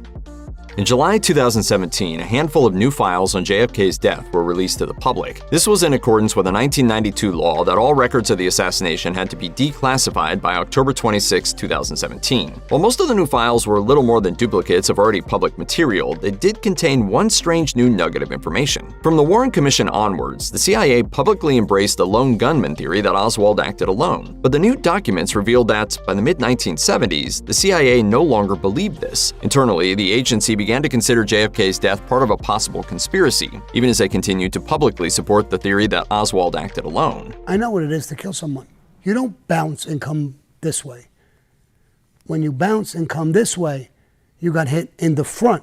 What the CIA actually believed happened is vague and sometimes contradictory. Some agents seem to have started taking the Soviets in Cuba seriously as suspects. Others seem to have worried the killing was inadvertently related to their own work. This theory went that Oswald read about CIA assassination attempts on Castro and killed Kennedy in revenge. As Politico notes, if that proved true, it would have raised a terrible question for the CIA. Was it possible that JFK's assassination was blowback for the spy agency's plots to kill Castro? What this indicates, and this was the judgment of the committee, is that our own people aren't as efficient as we might think they ought to be. Whatever was really happening inside the agency, the CIA kept its concern private, even from other government agencies. Why they may have felt the need to do so is just one more oddity to add to the unexplained aspects of the JFK assassination. After the fall of the Soviet Union, the KGB files were briefly opened to researchers. Among them was a file that detailed Lee Harvey Oswald's time in the USSR. Before the files were closed again, Russian paper Izvestia reported on some of its contents in 1991. Rather than add clarity, the reports only further muddied the waters. As a defector, Oswald was of considerable interest to the KGB, yet the files reveal the Kremlin effectively thought he was useless. In the late 1950s, Oswald decamped to the Soviet Union, and the secretive government security office, the KGB, kept an eye on him. It was the opinion of the KGB that Oswald lacked the psychological profile that would have made him a useful asset. One especially noteworthy observation is that apparently Oswald was a pretty lousy shot. Most Americans have heard the history of the American Revolution again and again, but no matter how much you think you know, there are plenty of things about the war that gave rise to our nation that don't make sense. Though teasing out the causes of the American Revolution is seriously complicated, one in particular stands out: representation. Taxation without representation. Exactly. It also doesn't just pop up out of nowhere right before the war. You see, in 1764, Massachusetts, colonist James Otis published the Rights of the British Colonies Asserted and Proved, in which he argued that giving the colonists a seat in government wouldn't weaken Britain, writing, "This would firmly unite all parts of the British Empire in the greatest peace and prosperity, and render it invulnerable and perpetual." Even as we shoot down British soldiers, we will be winning rights their children shall enjoy forever. Even if Britain didn't 100% agree, why didn't they change course when the rebellion turned into full-out war? Well, actually, they did. In 1778, Britain sent a group of representatives known as the Carlisle Commission to the colonies with a proposal: stop the war, and you can rule yourselves. But the members of the Continental Congress could feel the momentum of the revolution, not to mention that they were wary of allegations of corruption and collaboration with the commission. In other words, the enemy. They nixed the proposal, although a fun little what if is, would it have been so roundly rejected had all the representatives been there for the vote? Well, it's easy to understand why farmers and other working class folks might want freedom from the British Crown. A surprising number of elite upper class colonists were firmly in the revolution camp as well. Take Virginia, for example. The higher ranking members of Virginia society got to North America by virtue of the colonial system. Not only that, they continued to enjoy plenty of big and little luxuries imported from Britain. So why would they choose to support a scrappy breakaway republic? This is a time for choosing sides. Turns out they did it for the most American of reasons. They couldn't get high-end goods. You see, as time went on, trade was hampered by British taxes, as were fancy foreign imports. Wealthy planters began to worry that their financial situation was being undercut by money-hungry Britain. Some were concerned that the growing discontent might shatter the social order, giving enslaved people the idea that they deserved equal rights. With that in mind, the revolution became a way for elites to maintain the financial and social order that elevated them without interference from Britain. And they were right. While slavery was outlawed across the British Empire in the 1830s, it took a bloody civil war and a constitutional amendment to outlaw U.S. slavery, which didn't happen until 1865. You don't have to do a deep dive into early American history to realize the colonists were never going to win a war against the all-powerful British by themselves. Luckily, France came along with a major assist. But while it's clear that France and a few other nations lent serious help to the budding republic, it's not so obvious why. At the time, France was a pre-revolution monarchy that supported both the aristocracy and Catholicism. Why would they train, supply, and fund a bunch of ragtag rebels facing off against a growing British Empire? For one thing, the ragtag bit is more of a myth than strict reality. Moreover, the cultural differences between the American colonists and the French may not have been quite as stark as it sounds. Sure, King Louis XVI was still in power, but the Enlightenment had come to France in full force, bringing with it new ideas about society and government that were explicitly echoed in what Thomas Jefferson and company wrote in the Declaration of Independence. There were political factors to consider also. France and Britain had long been rivals, so helping the rebels meant striking a blow against an old enemy. not to mention making friends with a new nation that produced all sorts of profitable crops and goods. That's likely the major reason why nations like Spain and the Netherlands joined France in supporting the not-so-ragtag revolutionists. Might as well profit and keep the Brits down. There were plenty of times during the American Revolution when George Washington barely escaped serious injury or death. He was the subject of a 1776 assassination plot, barely avoided being captured by the British in New York, and led its December 1776 surprise attack that could have proven disastrous, although it turned out to be the rebels' first real win of the war. Washington's closest brush with disaster came at the September 11, 1777 Battle of Brandywine. At Brandywine, Pennsylvania, the Americans fought the largest engagement of the war so far, and Washington suffered one of his worst losses. British Lieutenant General Sir William Howe forced Washington's army into a battle at Brandywine Creek near Philadelphia. It was a loss for the Continentals, but not a crushing defeat, since many colonial soldiers managed to retreat safely. But Washington himself had an alarmingly close call. For a few moments at least, an enemy sharpshooter had him in his sights. His name was Captain Patrick Ferguson, widely touted as the best marksman in the British Army. Crouched along the creek, Ferguson saw a group of rebel officers pass nearby. He ordered the soldiers under his command to shoot, but canceled the order at the last second. According to the Philadelphia campaign by Thomas J. Maguire, Ferguson felt it was not pleasant to fire at the back of an unoffending individual who was acquitting himself very coolly of his duty. Pride in his craft kept Ferguson from taking out George Washington. It might be the biggest what if that would have completely changed America as we know it today. Charles Lee was a British officer who joined the colonists in 1775. He was commissioned as a major general in the Continental Army and at first enjoyed the acclaim of his fellow commanders, eventually becoming the Army's second in command. But Lee came into such frequent and dramatic conflict with Washington that his once stellar reputation began to tarnish. He's now considered one of the worst generals of the American Revolution. At the June 28, 1778 Battle of Monmouth, Washington criticized Lee for his messy, confusing command. Lee's lack of confidence in his own men saw them abandon the fight within the first hour of battle. Lee's response was so spicy that he was charged with insubordination and temporarily removed. Clearly not knowing when he ought to mind his manners, Lee became such a constant problem that he was accused of treason and permanently dismissed in 1780. Removing Lee cemented Washington's unquestioned role as commander-in-chief for the remainder of the war. While Lee's rash decisions are plenty confusing, an earlier incident in his career makes things even weirder. In 1776, after the British took New York City, Lee was captured and held a prisoner of war for 2 years. During that time, he wrote to Sir William Howe with inside advice on how to defeat the rebels, although those letters didn't become public until after Lee's 1782 death. There are accusations that he even came up with a concrete plan to hand the colonies back to Britain. Others wonder if he may have been a canny double agent or simply a difficult man who perhaps wrestled with untreated mental health issues. So who was the real Charles Lee? It's a mystery! It's a mystery wrapped in a riddle inside an enigma! In a war full of dramatic episodes, few are more gut-wrenching than the story of British Major John Andre. He's perhaps most notorious for basically being Benedict Arnold's connection, facilitating his betrayal and an attempted takeover of the fort at West Point, New York. In exchange for £20,000, I shall transfer to you the plans for West Point. The plot failed, and Andre was captured and executed in October 1780. Though Andre's execution was ordered by George Washington, the reasons aren't clear. Washington was said to have admired Andre and may even have seen him as a poor sap caught between two opposing sides. He even offered to return Andre to the British in exchange for Arnold, but was turned down. Something about the whole thing didn't make sense. The day before his death, Andre reached out to Washington for mercy, writing, "If aught in my character impresses you with esteem towards me, if aught in my misfortunes marks me as the victim of policy and not of resentment, I shall experience the operation of these feelings in your breast by being informed that I am not to die on a gibbet."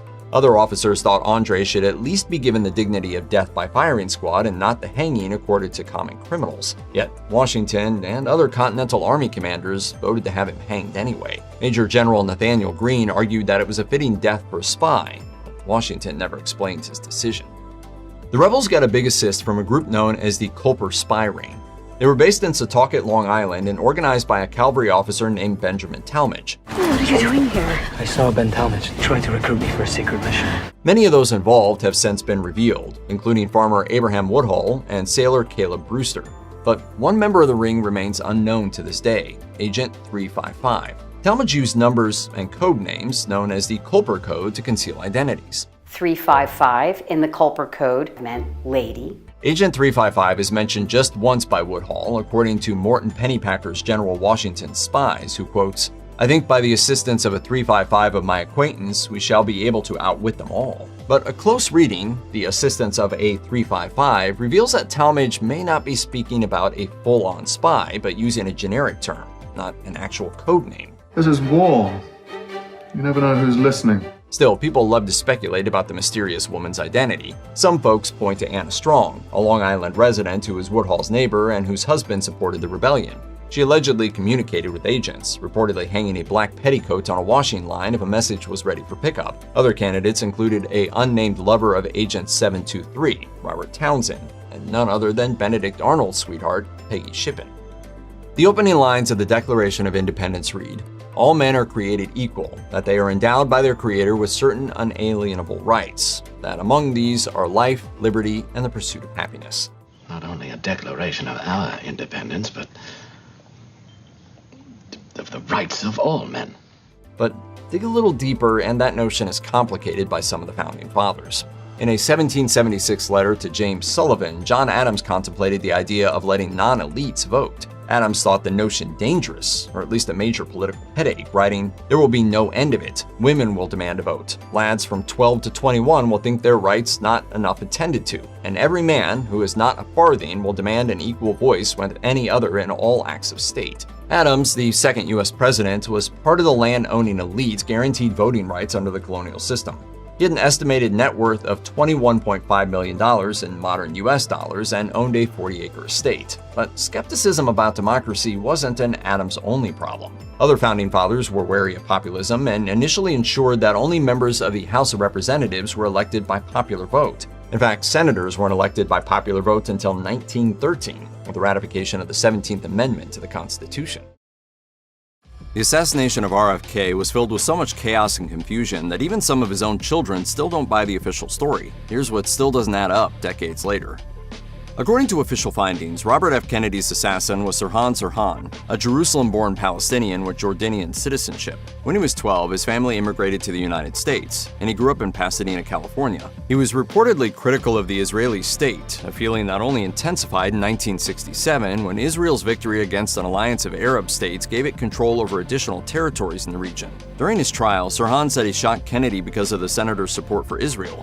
Unfortunately for Sirhan, Kennedy's death didn't exactly do very much to advance Palestinian goals. With Kennedy no longer in the running, the Democrat presidential candidate of 1968 was Hubert H. Humphrey, who lost the general election to Richard Nixon. Then, in 1973, when stalled negotiations over the fallout of the 1967 war led Egypt and Syria to attack Israel on Yom Kippur, Nixon's government launched an enormous airlift of supplies and arms to Israel. This led to an eventual Israeli victory that saw the Jewish state capture even more lands from its neighbors. While the Sinai Peninsula was eventually returned to Egypt, the Golan Heights, West Bank, and Gaza Strip remain under Israeli control to this day.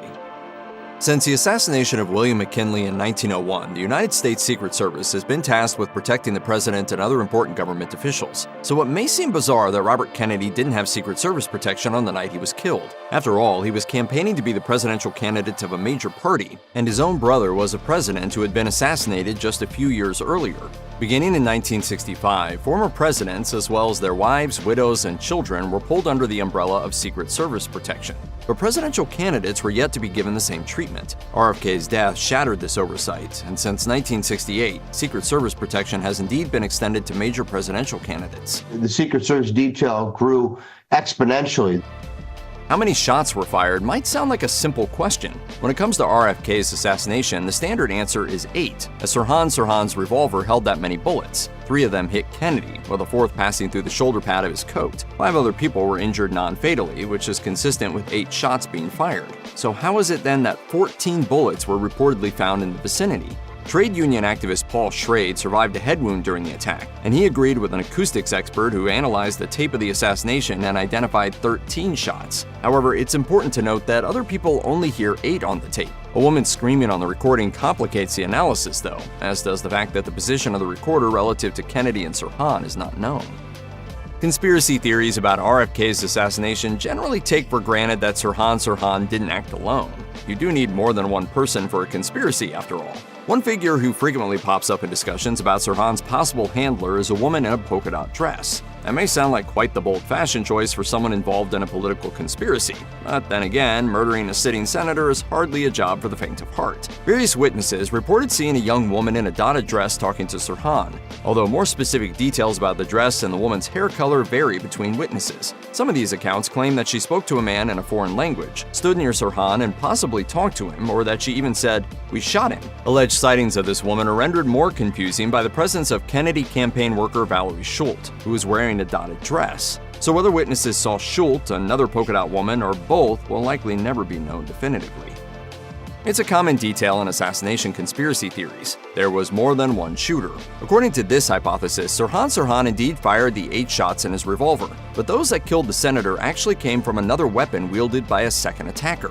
Witnesses, including Paul Schrade, have stated that they heard shots coming from behind Kennedy, which is not where Sirhan was positioned. Meanwhile, another witness named Nina Rhodes Hughes was behind Sirhan, and she heard shots both from where he was and from another direction. When you have an experience like that, it's burnt in your memory forever. However, it's worth noting that the fact sound waves bounce and echo means that brief sounds like gunshots are hard for the human ear to locate accurately. But it's also worth noting that the audio recording features pairs of double shots too close together for a gun like Sirhan's to produce, even under ideal conditions. And then there's the fact that the doctors who operated on Kennedy noted that he was shot in the back and from below at close range, even though Sirhan was in front of him. However, that can possibly be explained by the fact that Kennedy turned and that Sirhan is only 5 feet 5 inches tall. Fingers have been pointed at a security guard who stood behind Kennedy during the attack, who was a supporter of third-party presidential candidate George Wallace. However, that guard died in 2019. It's a dramatic theory, but one that surfaces again and again. Was Sirhan brainwashed or maybe even hypnotized? While he has confessed and explained his motives in court, he has also consistently claimed he doesn't remember the shooting.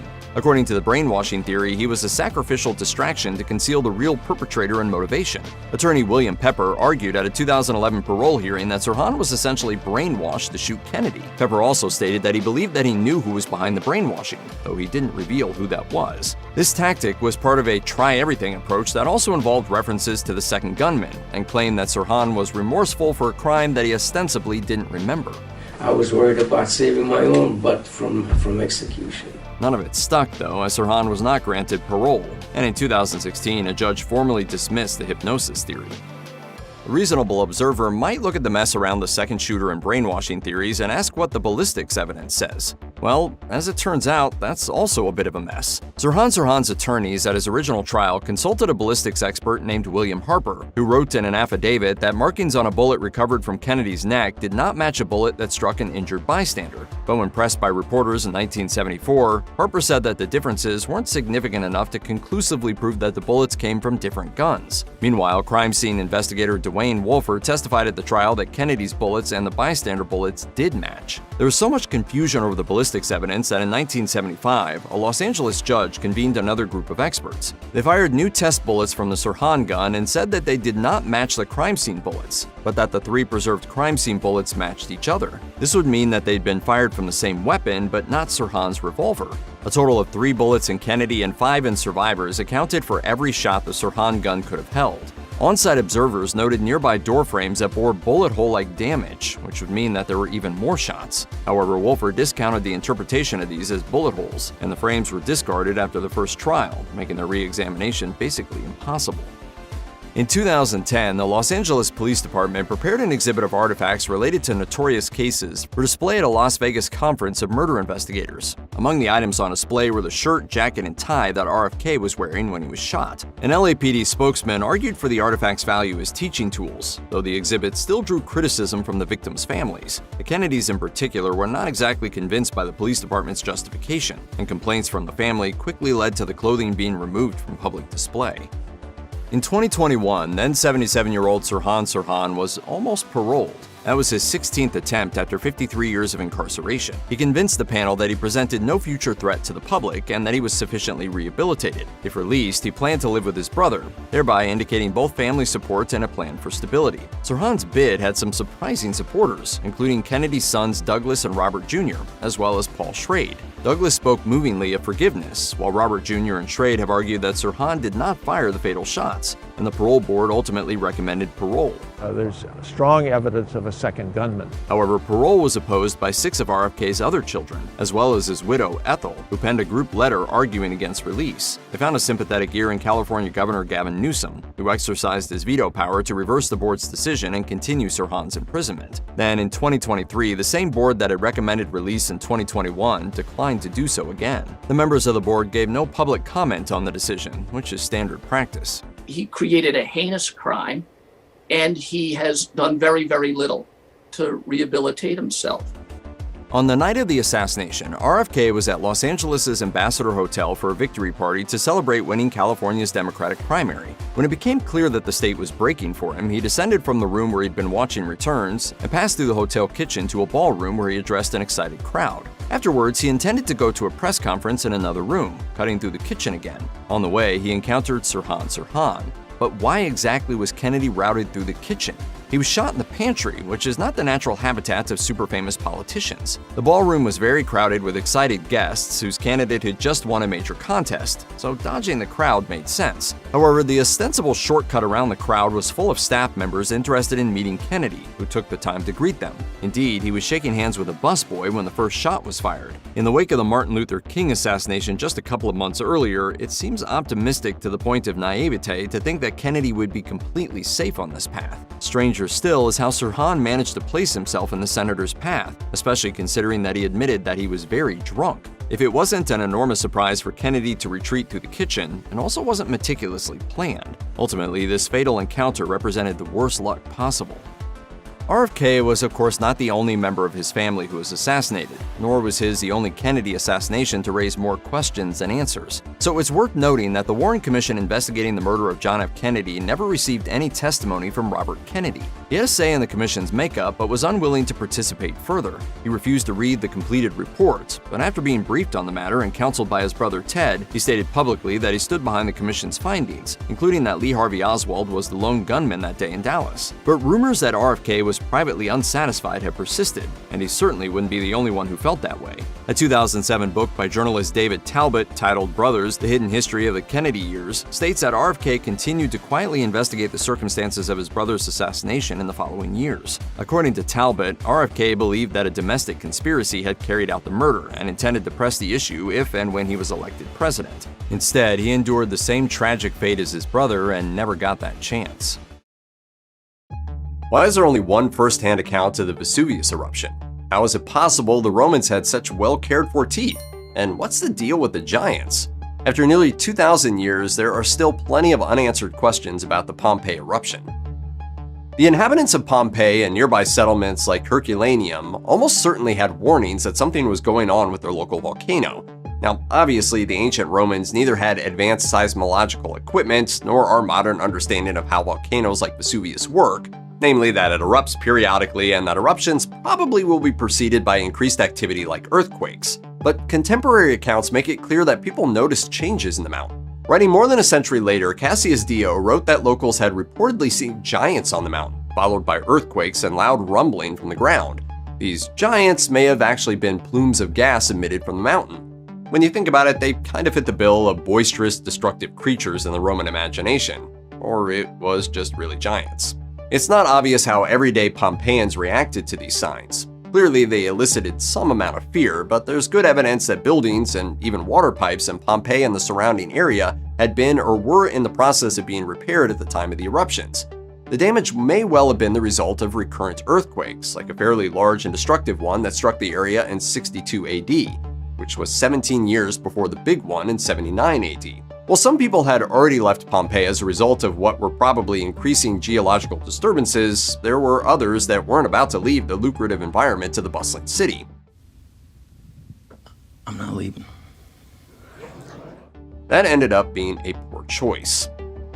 The fateful day of the eruption was long believed to be August 24, 79 AD. We say believed because we're going by the accounts of ancient writers who related stories of the disaster. Namely, they were going by what Pliny the Younger offers up in the only eyewitness account of the eruption. He wrote his account in 2 letters to Roman Emperor and historian Tacitus. But Pliny's account, which includes the dramatic evacuation attempt undertaken by his uncle Pliny the Elder, may not be fully accurate. While Pliny the Younger observed the eruption from a much safer vantage point across a bay of water, he may have been so overcome that he got the dates wrong. Or, given that it was written about 2 decades after the events of the disaster, Pliny may have simply misremembered. Centuries later, among the ruins of Pompeii's surprising graffiti, archaeologists found one inscription written on a wall in charcoal. It includes a date that, according to our modern calendar system, puts the inscription in mid-October. Given how easily the charcoal would have come off the wall, chances are that it was set down shortly before the eruption buried it in ash and other debris. There was a lot of graffiti in Pompeii, like a lot, but post-dating graffiti isn't really a thing. This revelation cinched long-held suspicions by archaeologists who have studied the site, given how other excavators found evidence of heating systems in use and the consumption of harvested fruits that didn't jive with a summer date. In his defense, Pliny the Younger earned his nickname. He was around 17 when Vesuvius erupted, and his letters recounting the incident were written 25 years later. There's one obvious question hanging over the proceedings. Why didn't people escape by water? It was a seaside resort on the Bay of Naples, and not only was open water right there while a fiery volcano rained down ash and other debris, but there were also docks and ships that could get people out of town. So why have archaeologists uncovered human remains in the shoreside boathouses of nearby Herculaneum? The skeletons still lie exactly where they fell 2,000 years ago. The explanation may have had something to do with the weather. For starters, waters in the bay were normally rough, and with ground-trembling earthquakes, it's not like they would have been less choppy. Then there were the winds. Pliny the Younger wrote in his account that winds blowing inland kept some boats from leaving, though he added, "This wind, of course, was fully in my uncle's favor and quickly brought his boat to Stabia." Pliny the Elder did make it out of the initial destruction, but according to the Younger's account, he died after inhaling volcanic fumes in his own attempt to rescue those trapped on land. It's possible that some waterways would have been eventually choked and crushed by falling pumice, ash, and other debris. Throw in the fact that 2,000 years ago, not everyone knew how to swim. Would you rather drown escaping the volcano or ride it out and hope the flying rocks miss you? Water wasn't that safe of a bet. For such a dramatically destructive event that killed thousands and buried multiple cities beneath feet of ash and pumice, it's odd we don't know how large the eruption of Vesuvius actually was. Today, one common measure of a volcano's power is its volcanic explosivity index, or WEI. A relatively gentle, effusive eruption with low viscosity lava and little pressure, just like something from Hawaii's Kilauea, gets a WEI of 0. The infamous 1980 eruption of Mount St. Helens, which blew about a third of the mountain off, gets a 5. Residents of towns near the mountain, of course, were considerably shaken. The Smithsonian Institution's Global Volcanism program guesses that Vesuvius gets a tentative WEI of 5. Though the exact scale of the eruption isn't easy to pin down, there's little doubt that it was enormous. Pliny the Younger's account indicates that Vesuvius was actively erupting for more than 18 hours and created a tremendous mushroom cloud that ballooned above the landscape for miles. To be more precise, he likened it to the shape of an umbrella pine. To put it in perspective, Mount St. Helens is the largest eruption in US history, so Vesuvius was at least as powerful as that one. When modern archaeologists uncovered victims of the disaster, they found that the ancient people of the city had unusually good teeth for the time. If it weren't for the falling debris, pyroclastic flows, and smothering ash, they would have been pretty darn lucky. If you're wondering why, one reason is likely because the Pompeians ate a low-sugar diet. Less sugar equals less rotting teeth. They also, ironically, had Vesuvius to thank.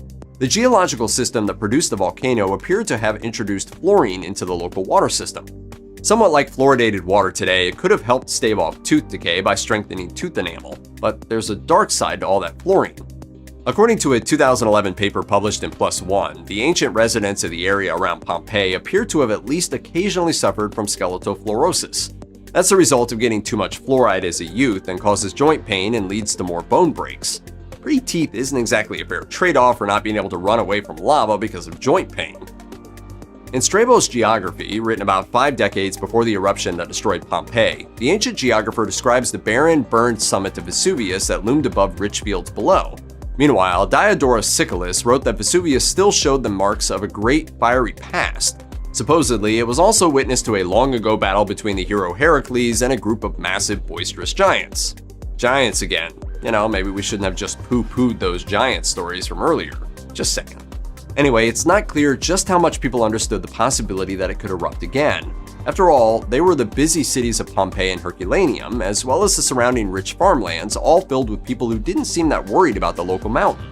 Well, outside the giants that obviously lived there. People barely mention the volcano in writings around the time, and so far only one fresco uncovered in Pompeii appears to depict Vesuvius. which shows a more complete peak, not like how it looks today, all blown apart in the eruption. Their misunderstanding meant they regarded Vesuvius as an innocuous part of the landscape, albeit loaded with giants, instead of a disaster waiting to happen. It's clear that some people were able to escape Pompeii before destruction obliterated the city. Most estimates account for around 13,000 survivors from a pre-eruption population of 15,000, given that about 2,000 sets of remains have been found by modern archaeologists in the ruins of Pompeii and nearby Herculaneum. Still, with population numbers not exactly accurate, after all, the disaster happened nearly 2 millennia ago, that number remains a pretty broad estimate. The more tricky thing, however, is figuring out exactly where those survivors went and what they did after the eruption. In the aftermath, it appears that nearby settlements that were relatively unaffected, such as Naples and Ostia, began to expand. It stands to reason that at least some of the survivors traveled to the closest stable area and put down stakes there. Inconsistencies in family names and addresses make it hard for researchers to tease out specifics. The most recent effort, undertaken by classics professor Stephen L. Tuck, which compares Roman inscriptions with unique names associated with the Pompeii region, found more than 200 likely survivors.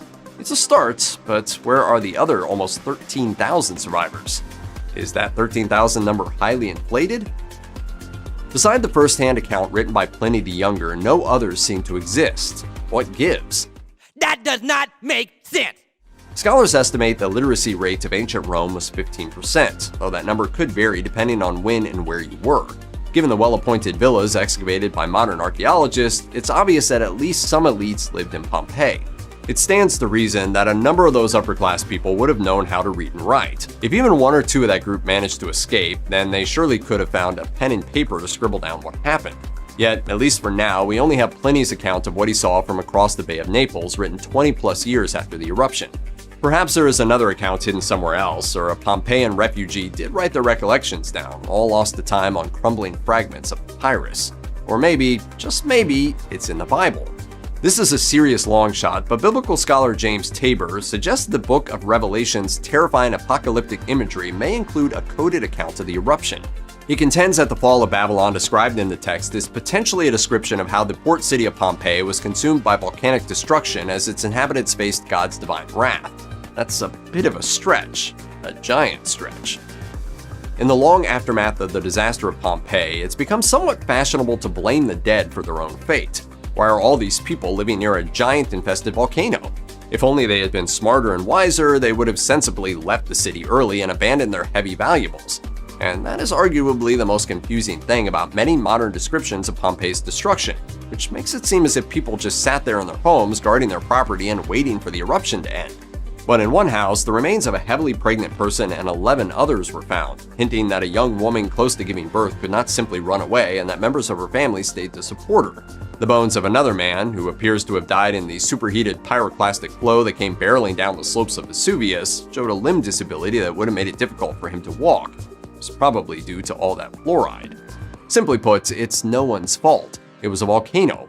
All the modern blame gaming can't make sense of what happened 2,000 years ago. Who was hiding in the bushes? Who led the police on a wild goose chase? And what did the children of Martin Luther King Jr. have to say? More than 50 years later, there are a lot of unanswered questions about the civil rights icon's assassination. When Martin Luther King arrived in Memphis the day before his assassination, the city's police inspector, Don H. Smith, was waiting for him with a 4-man security detail in tow. This was unusual because King and his associates hadn't requested a detail, nor did they want one. Nevertheless, Smith and his detail stuck to King like glue. At the Lorraine Motel that evening, Smith called the chief of detectives to ask if he really needed to be there. Smith was told that he could stand down the detail, which he then did, but then nobody bothered to tell King and his people. In 1978, the House Select Committee on Assassinations reported that the detail's withdrawal was, quote, highly improper. They also determined that it likely wasn't the result of a conspiracy, though it was still a dangerously incompetent decision. Well, I can't guarantee that there will be no more violence after we leave and go to Washington. After the security detail left, a detective named Edward Reddick was posted to the firehouse across the road from the Lorraine Motel to keep an eye on King. The only black member of the force working on King's security, Reddick was about to become wrapped up in a mystery of his own. Just 2 hours before the shot rang out, a phone call came into the firehouse from someone threatening to kill the detective. Reddick was then immediately pulled from surveillance duties. In the aftermath of the assassination, Reddit falsely told everyone who would listen that he could have saved King if he'd still been there. Despite the exaggeration, that doesn't change the fact that the mysterious death threat was apparently real and that we still don't know who called it in. Some experts think the disruption it caused could have been a contributing factor to the confused police response. In 1968, there was ample reason to believe that the FBI was not fit to investigate anything involving Martin Luther King. After all, the Bureau had been trying to take him down for years. They tried everything from blackmail to recording evidence of his extramarital affairs to trying to talk him into killing himself. King is a tomcat with obsessive, degenerate sexual urges. FBI Director J. Edgar Hoover hated King, and he didn't care who knew it. As early as 1963, the feds had been wiretapping King for evidence of communist sympathies. This may have been retaliation against a 1962 interview in which King insinuated that white Southerners working at the FBI made the institution untrustworthy. This is all to say that by the time of the assassination, the FBI harbored a deep bias against King. There's no evidence that this means that the Bureau actively plotted to kill him, though it may explain the extraordinary number of leads they refused to follow up after capturing James Earl Ray. One famous photo of King's assassination features members of his entourage pointing up at the building that the bullet came from. However, not everyone is convinced that they're pointing at the right spot. While the official account says that Ray fired his rifle from a window, some witnesses claimed to have seen him in the bushes below. One of those witnesses was Lloyd Jowers, the owner of Jim's Grill on the first floor of the building. He was silent on the matter for about 25 years, but he eventually spoke up in the early 1990s to say that he'd seen a white gunman fire from the bushes. He also claimed that Ray was a scapegoat. And then there's Earl Caldwell's story. A reporter for the New York Times, Caldwell was the only journalist to witness the assassination. He claimed to see a white man leaving the bushes just after the shot rang out. Alas, it was difficult to investigate any of these claims because the very next day, city workers cut all the bushes down, potentially destroying evidence. After the gunshot rang out, Memphis Police Department radio operators didn't put out a request for a roadblock surrounding the Lorraine Motel for 5 whole minutes. That's plenty of time for an assassin to escape, which is exactly what James Earl Ray did. By the time the 2 blocks around the Lorraine were cordoned off, he was already in his car on his way out of the city. Even after local police were finally alerted to Ray's white Ford Mustang getaway car, no one bothered to tell police in neighboring states. This allowed Ray to head south into Mississippi before driving all the way to Georgia, where his car was found abandoned. He wouldn't be apprehended until 2 months later, when British police arrested him in London's Heathrow Airport. On top of all of this, MPD units that could have helped in the manhunt were instead diverted to crack down on protesters who flooded the streets after the assassination. The city is under attack. Despite all the incompetence on display, law enforcement eventually managed to catch a lucky break, or so it seemed. 3 witnesses saw Ray's white Ford Mustang leaving the scene and pursued him in their Pontiac. One of them had a citizen's radio, and they proceeded to broadcast their chase. As they left the city, the Pontiac hit 110 miles per hour while the 2 cars barreled through red lights. 15 miles north of Memphis, someone in the Mustang opened fire on the Pontiac. Naturally, the MPD scrambled a fleet of squad cars in pursuit of this high-speed chase. If this all sounds impossible, there's a good reason for that. It was complete fiction. The supposed vigilante was making up the whole story as he went along, and the geography wasn't even right. As the MPD raced north, Ray was heading south, quietly slipping across the Mississippi border. To this day, nobody's ever managed to identify the broadcaster or determine their motive. They could have been simply pranking the cops, or perhaps they were deliberately diverting police resources away from Ray's real escape route. Even though James Earl Ray lived for another 30 years after the assassination, we never really learned his motive, which may have been only tangentially related to skin color. For most of his life, Ray maintained his innocence, but that didn't stop the speculation. One clue was his ultimate destination, as he was headed to the former African country of Rhodesia, which was then a white supremacist state. Thus, it was assumed Ray was similarly obsessed with race. However, the House Select Committee on Assassinations didn't buy this motive. Instead, they uncovered evidence that a group of staffers for Alabama Governor George Wallace may have conspired to raise funds for King's assassination. They hypothesized that the penniless Ray may have learned of the group and committed the killing in hopes of claiming the bounty. Alas, this lead could not be followed up on. By the time of the HSCA report, nearly everyone on the Wallace campaign was dead. One of the most intriguing things about the House Select Committee report is how few of their potentially explosive conclusions were followed up on. In 1978, the committee concluded that there was a decent chance that there was a conspiracy to kill King, but it didn't involve the FBI. Instead, it was likely between James Earl Ray and his family. John and Jerry Ray both lied to investigations about their dealings with their brother in the months before the shooting. They claimed to have had no contact with him for years, despite evidence that they'd planned and conducted bank robberies as a way of funding their fugitive sibling, who had escaped from jail in 1967. Even more damningly, the committee found evidence that Ray had contacted at least one of his brothers in the run-up to the shooting, and may have even gone with them to buy his rifle. What were you doing with a rifle that day? A project with a guy named Raoul for about 8 or 9 months. HSCA also found evidence of Ray's brothers working for the same George Wallace campaign, where staffers allegedly raised a bounty to have King killed. James Earl Ray confessed to killing King at trial, and he was sentenced to 99 years in prison. But Ray also famously protested that he was innocent and went to his grave claiming that he'd been railroaded. When the time came to enter his plea, he chose guilty, but it took less than 3 days for him to once again say the opposite. Rather than the catharsis of evidence and testimony, the country had to settle for a confession, only for that confession to immediately be retracted. Yet Ray's case never went to retrial, despite all the committee hearings and reviews over the next 3 decades. Ray claimed that he'd been tricked into his guilty plea by his lawyer, who wanted him to avoid the death penalty. It's also possible that he was simply aware of what it would take to save himself. Considering that James Earl Ray maintained his innocence for so long, it shouldn't be too surprising to learn that some people actually believed him. But what is surprising is that the family of the man he was convicted of murdering are among those who believed him.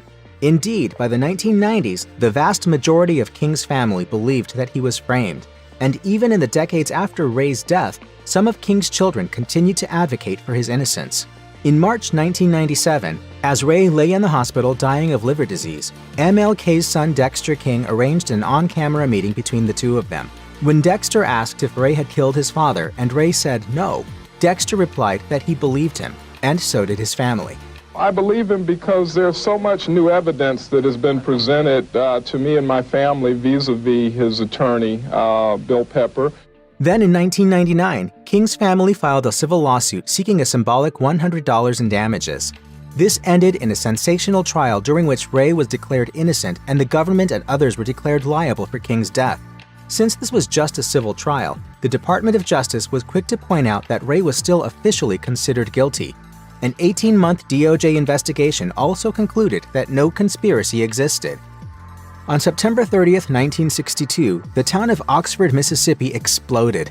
Angry at the enrollment of a black student named James Meredith at the University of Mississippi, white supremacists organized a riot that killed 2 people and put 300 in the hospital. In a subsequent investigation, a name that made it onto the FBI's radar was J.C. Hardin, an alias for a white supremacist named James Ashmore. Fast forward to March 1968, when an angry James Earl Ray was at the St. Francis Hotel in Los Angeles a month before he would kill Martin Luther King. It was at this point that he started being repeatedly contacted by Hardin. In the aftermath of King's shooting, the FBI interviewed St. Francis manager Alan O. Thompson, who provided information that linked Ashmore to the mysterious Hardin. What's especially puzzling is why the FBI failed to follow up on the connection between Hardin and Ashmore. Despite Thompson's statement, the Bureau decided that Ashmore and Hardin must be different people since they had different haircuts. So the link was never investigated, and Ashmore died in 1973. In 1977, just as the House Select Committee on Assassinations was getting underway, a court order sealed the FBI's surveillance records on Martin Luther King Jr. for 50 years. These sealed files include FBI wiretap transcripts. It's been public knowledge for a long time that the Bureau believed it had evidence of King's extramarital affairs, but other details will likely be more embarrassing to the FBI than to King. For example, a file declassified in 2017 was full of paranoid ravings by agents claiming that every single thing King said was vetted by the Communist Party. And there's always the chance that the files could contain even more explosive revelations. Evidence of a grand conspiracy seems unlikely, although documents relating to J.C. Hardin or the alleged shooter in the bushes certainly don't feel outside the realm of possibility. Faulty weapons, cover-ups, and atrocities that shock the conscience. We spent decades trying to make sense of the Vietnam War, with unanswered questions going back as far as the day the US got involved.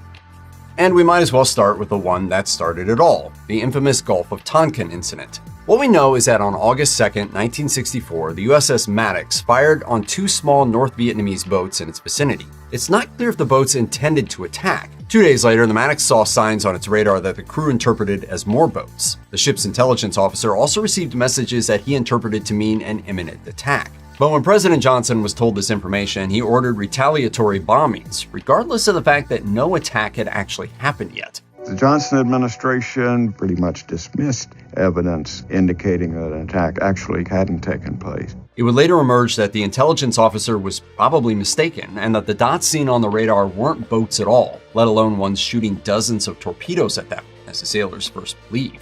In 1995, former Defense Secretary Robert McNamara met retired General Vo Nguyen Diap and tried to settle the question once and for all. He asked if the attack on August 4th had actually occurred, and as historians have long suspected, the general said that no, it had not. The M16 rifle was the standard issue weapon for the troops arriving in Vietnam as early as 1965, and that was a big problem since the M16s turned out to be a disaster on the battlefield. Soldiers in a foreign country found themselves saddled with a weapon that jammed, failed to eject its cartridges, and needed to be fixed in the middle of battle. While they believed the weapons were essentially self-cleaning, this was untrue, and even less self-cleaning in the humid climate of Vietnam. Morale plummeted, and parents on the home front complained to Congress about their sons' useless weapons. That's right, the Army failed so badly here that soldiers told their moms. Many signs point to the US government knowing about the issues with the weapon before even issuing them. The M16 was tested before deployment, and it failed some of those tests. The fact that it was picked anyway might be because of how closely related it was to the M14, the rifle it was replacing. The Pentagon was allegedly resistant to change, so going with something similar made sense for them. Risks be damned. It wasn't until around 1968 that the M16 got the necessary improvements to be useful in Vietnam. Peace talks to end the war, known as Operation Marigold, were spearheaded by diplomats from Poland and Italy, along with a bit of quiet involvement from the Soviet Union. The main figure was Polish diplomat Janusz Lewandowski. Poland was a communist country at the time, so it had direct links to North Vietnam. The US, on the other hand, did not have any such diplomatic relationship, and both sides refused to come to the table until the other agreed to compromise. But thanks to Lewandowski's work, the US and North Vietnamese ambassadors to Poland agreed to meet in Warsaw in 1966. Days before this historic meeting was to take place, the US resumed bombing around Hanoi. Why this happened is unclear, though it's been blamed on simple incompetence. There was also a miscommunication about where the two men were supposed to meet. As a result, the planned meeting never happened and the war continued on.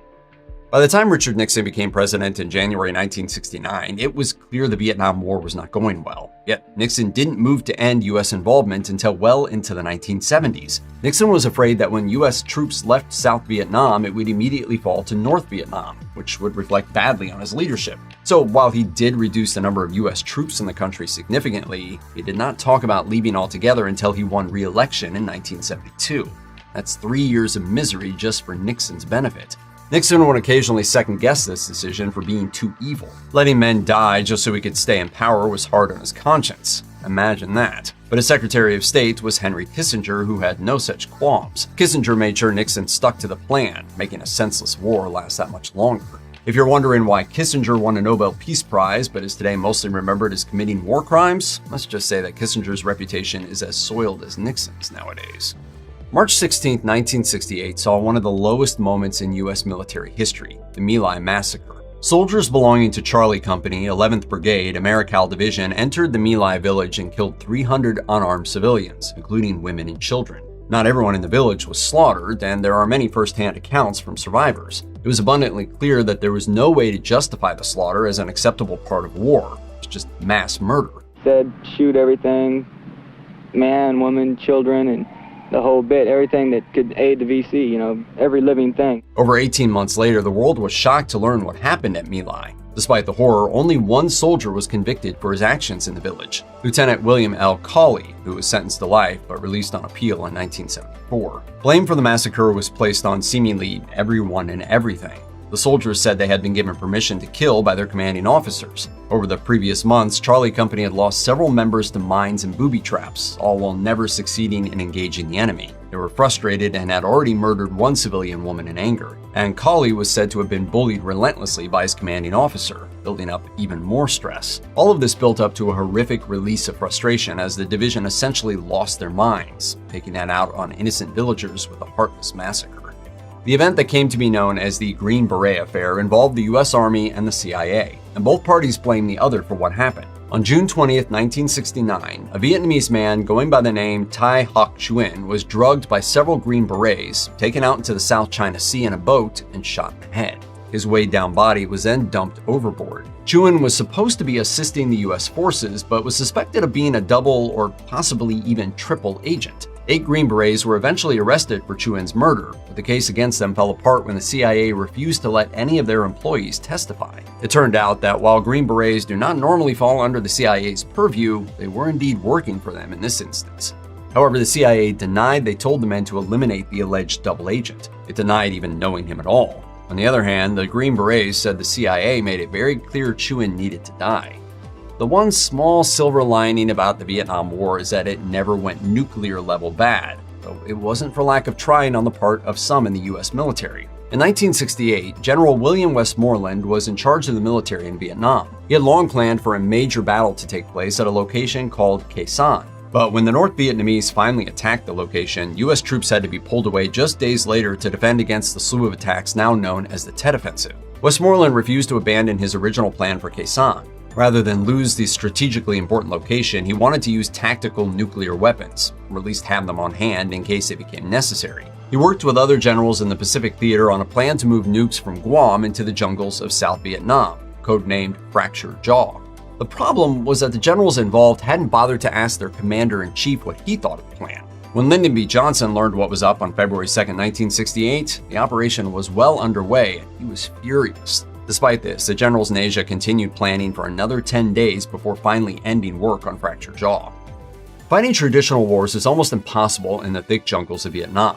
Rather than adapt to the terrain, the US military attempted to change the landscape completely by carrying out Operation Ranch Hand, dropping what were known as rainbow herbicides on the country to clear huge areas of vegetation. The most infamous of these herbicides was Agent Orange, which was successful when it came to killing plants, and also turned out to be very effective at killing people. Dow Chemical and the other companies who produce the rainbow herbicides are certainly touchy about their involvement. To this day, Dow has an official statement on their website saying they were forced to make the herbicide due to the Defense Production Act, and that it is all the military's fault for the terrible health problems that it caused. However, there is evidence these companies both knew and hid how dangerous Agent Orange was from the government. By 1965, internal documents show that Dow knew that Agent Orange's ingredient dioxin was toxic. They even organized meetings with the other companies producing it to talk about how toxic it was. Despite that, they kept this knowledge from the government and publicly claimed the herbicides would not harm humans. And it gets worse. Almost a decade earlier, Dow knew how to lessen the amount of dioxin in Agent Orange without affecting its herbicidal abilities. It simply didn't do it.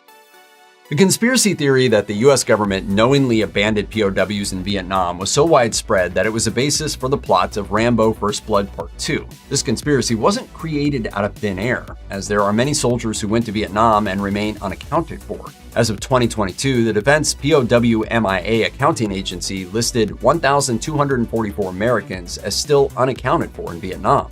However, almost 500 of those individuals are considered non-recoverable, meaning there is evidence pointing to the fact that they died, but it can't 100% be proven because finding their remains may not be possible. In 2023, 4 more sets of remains were recovered and identified, with the US government promising to never stop searching. It's worth noting that there are thousands, yes thousands, of first-hand accounts seeing POWs alive in Vietnam after 1973, when all captured troops were allegedly returned to US forces. General John D. Lavelle commanded the 7th Air Force in Vietnam, and in 1972 it appeared the campaigns he was leading were doing well. So it was shocking for him when he was suddenly told to return to the US, where he was hauled in front of Congress to be dressed down and demoted 2 stars before being forced to retire. He died 7 years later, but well into the 21st century, his family still had questions about what exactly happened and why he was punished. Lavelle wanted to make sure more of his pilots came back from bombing missions alive, so he asked that the rules of engagement be made a bit looser. Lavelle claimed he was told that was fine, but for various political reasons this could not be put in writing. His version of events is backed up by several tapes recorded by President Richard Nixon in the Oval Office. After a misunderstanding of one of his orders, Lavelle was accused of telling his subordinates to falsify reports to make their bombing raids look legal, even if they weren't. This would have been raids that were illegal even under the looser rules of engagement. While Nixon is also on tape expressing anger at what was happening to the general, Lavelle was thrown under the bus by his superiors. One possibility is that they were trying to keep any information about other bombing raids from reaching the public, which, considering everything else that got covered up about Vietnam over the years, it's pretty easy to believe. UFO sightings, a mysterious spy master, and a fake doctor. There's a lot people don't know about the Korean War, and some of it just doesn't make sense. Nearly 5 years after the end of World War II, the United States and China found themselves tangled in another brutal conflict, this time on the Korean Peninsula. One of the biggest enigmas to come out of the war was a man named Donald Nichols. A remorseless operative able to watch mass killings and torture with cold indifference, Nichols proved himself to be the ultimate spy master. He was also able to make some very cold decisions. Nichols and his team of spies supplied most of the bombing targets for the US military during the conflict. Author Blaine Harden, who penned King of Spies, The Dark Reign of America's Spy Master in Korea, writes that Nichols actually predicted a Korean Civil War and warned higher-ups months before June 1950.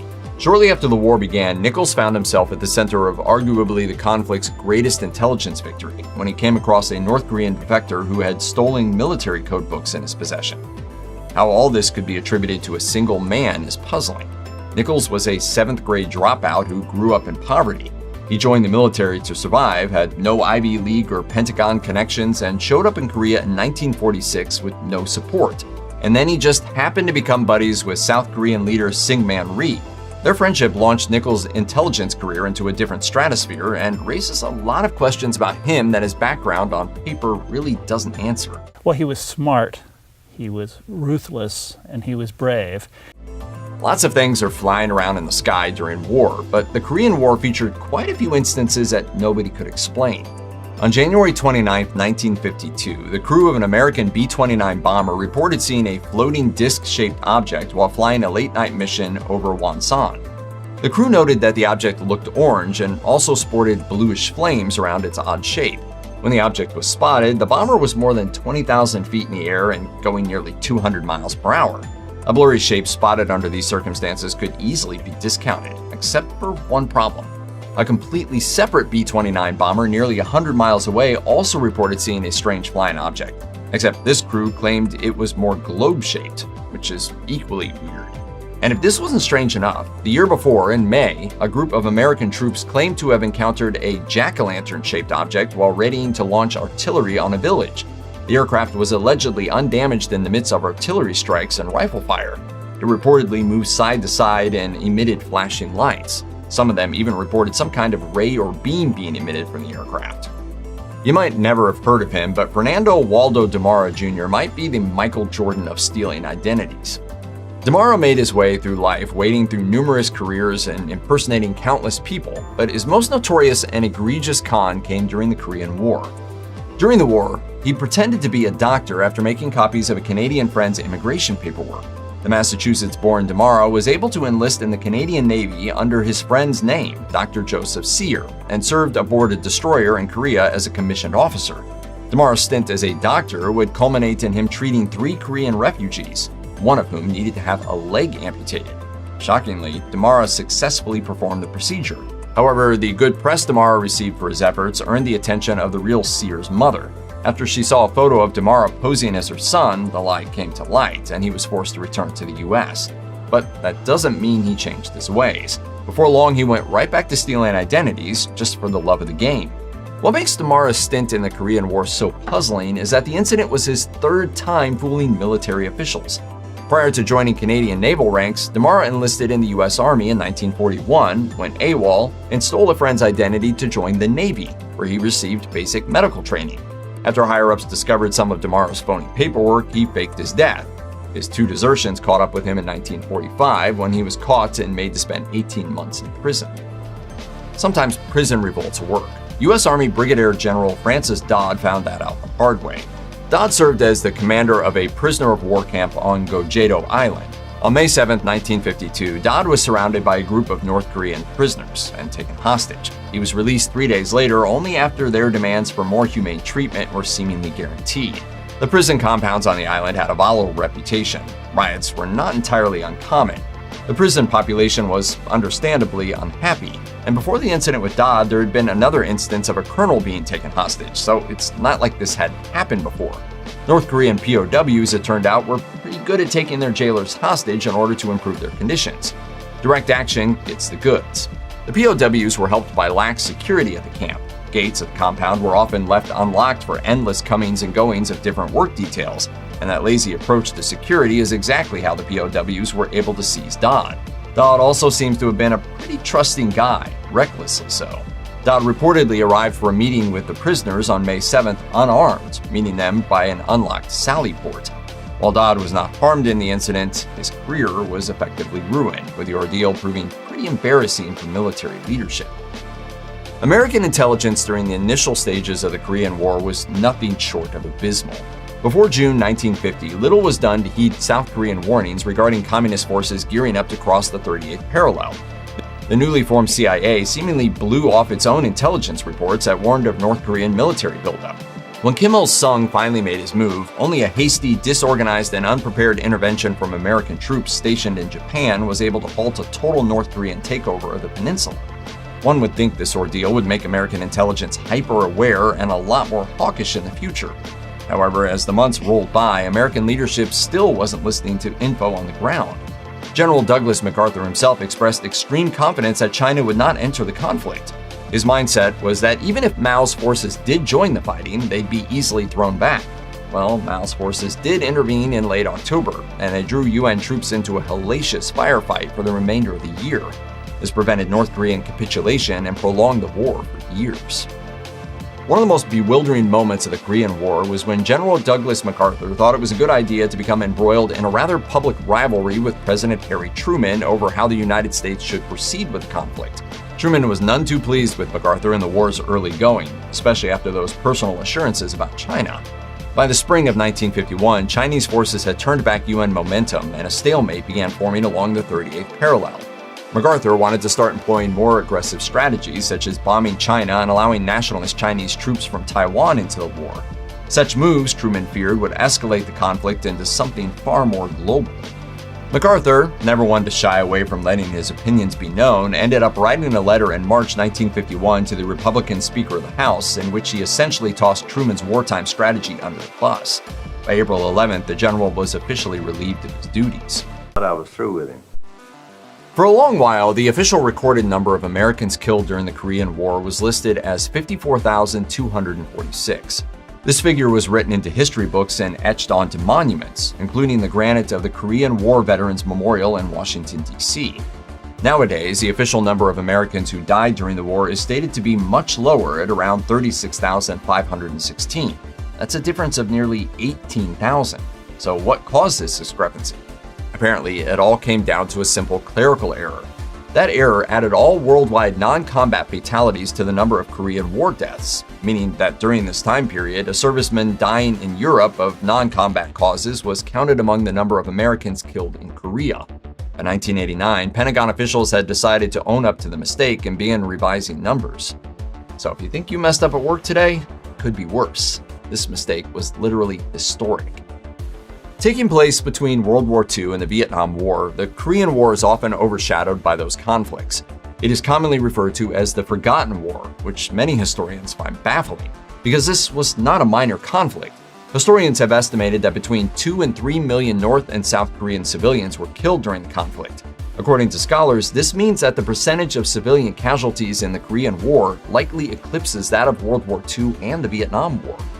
During the war, American air campaigns likely saw about 635,000 tons of bombs dropped onto the Korean peninsula. These bombings, which were primarily concentrated in the north and included over 32,000 tons of napalm, are comparable to the number of bombs dropped on Japan during World War II. To this day, these airstrikes continued to serve as a significant cornerstone for state propaganda. They helped shape the North Korean national identity and have fueled justification for the country's anti-American, anti-Western policies.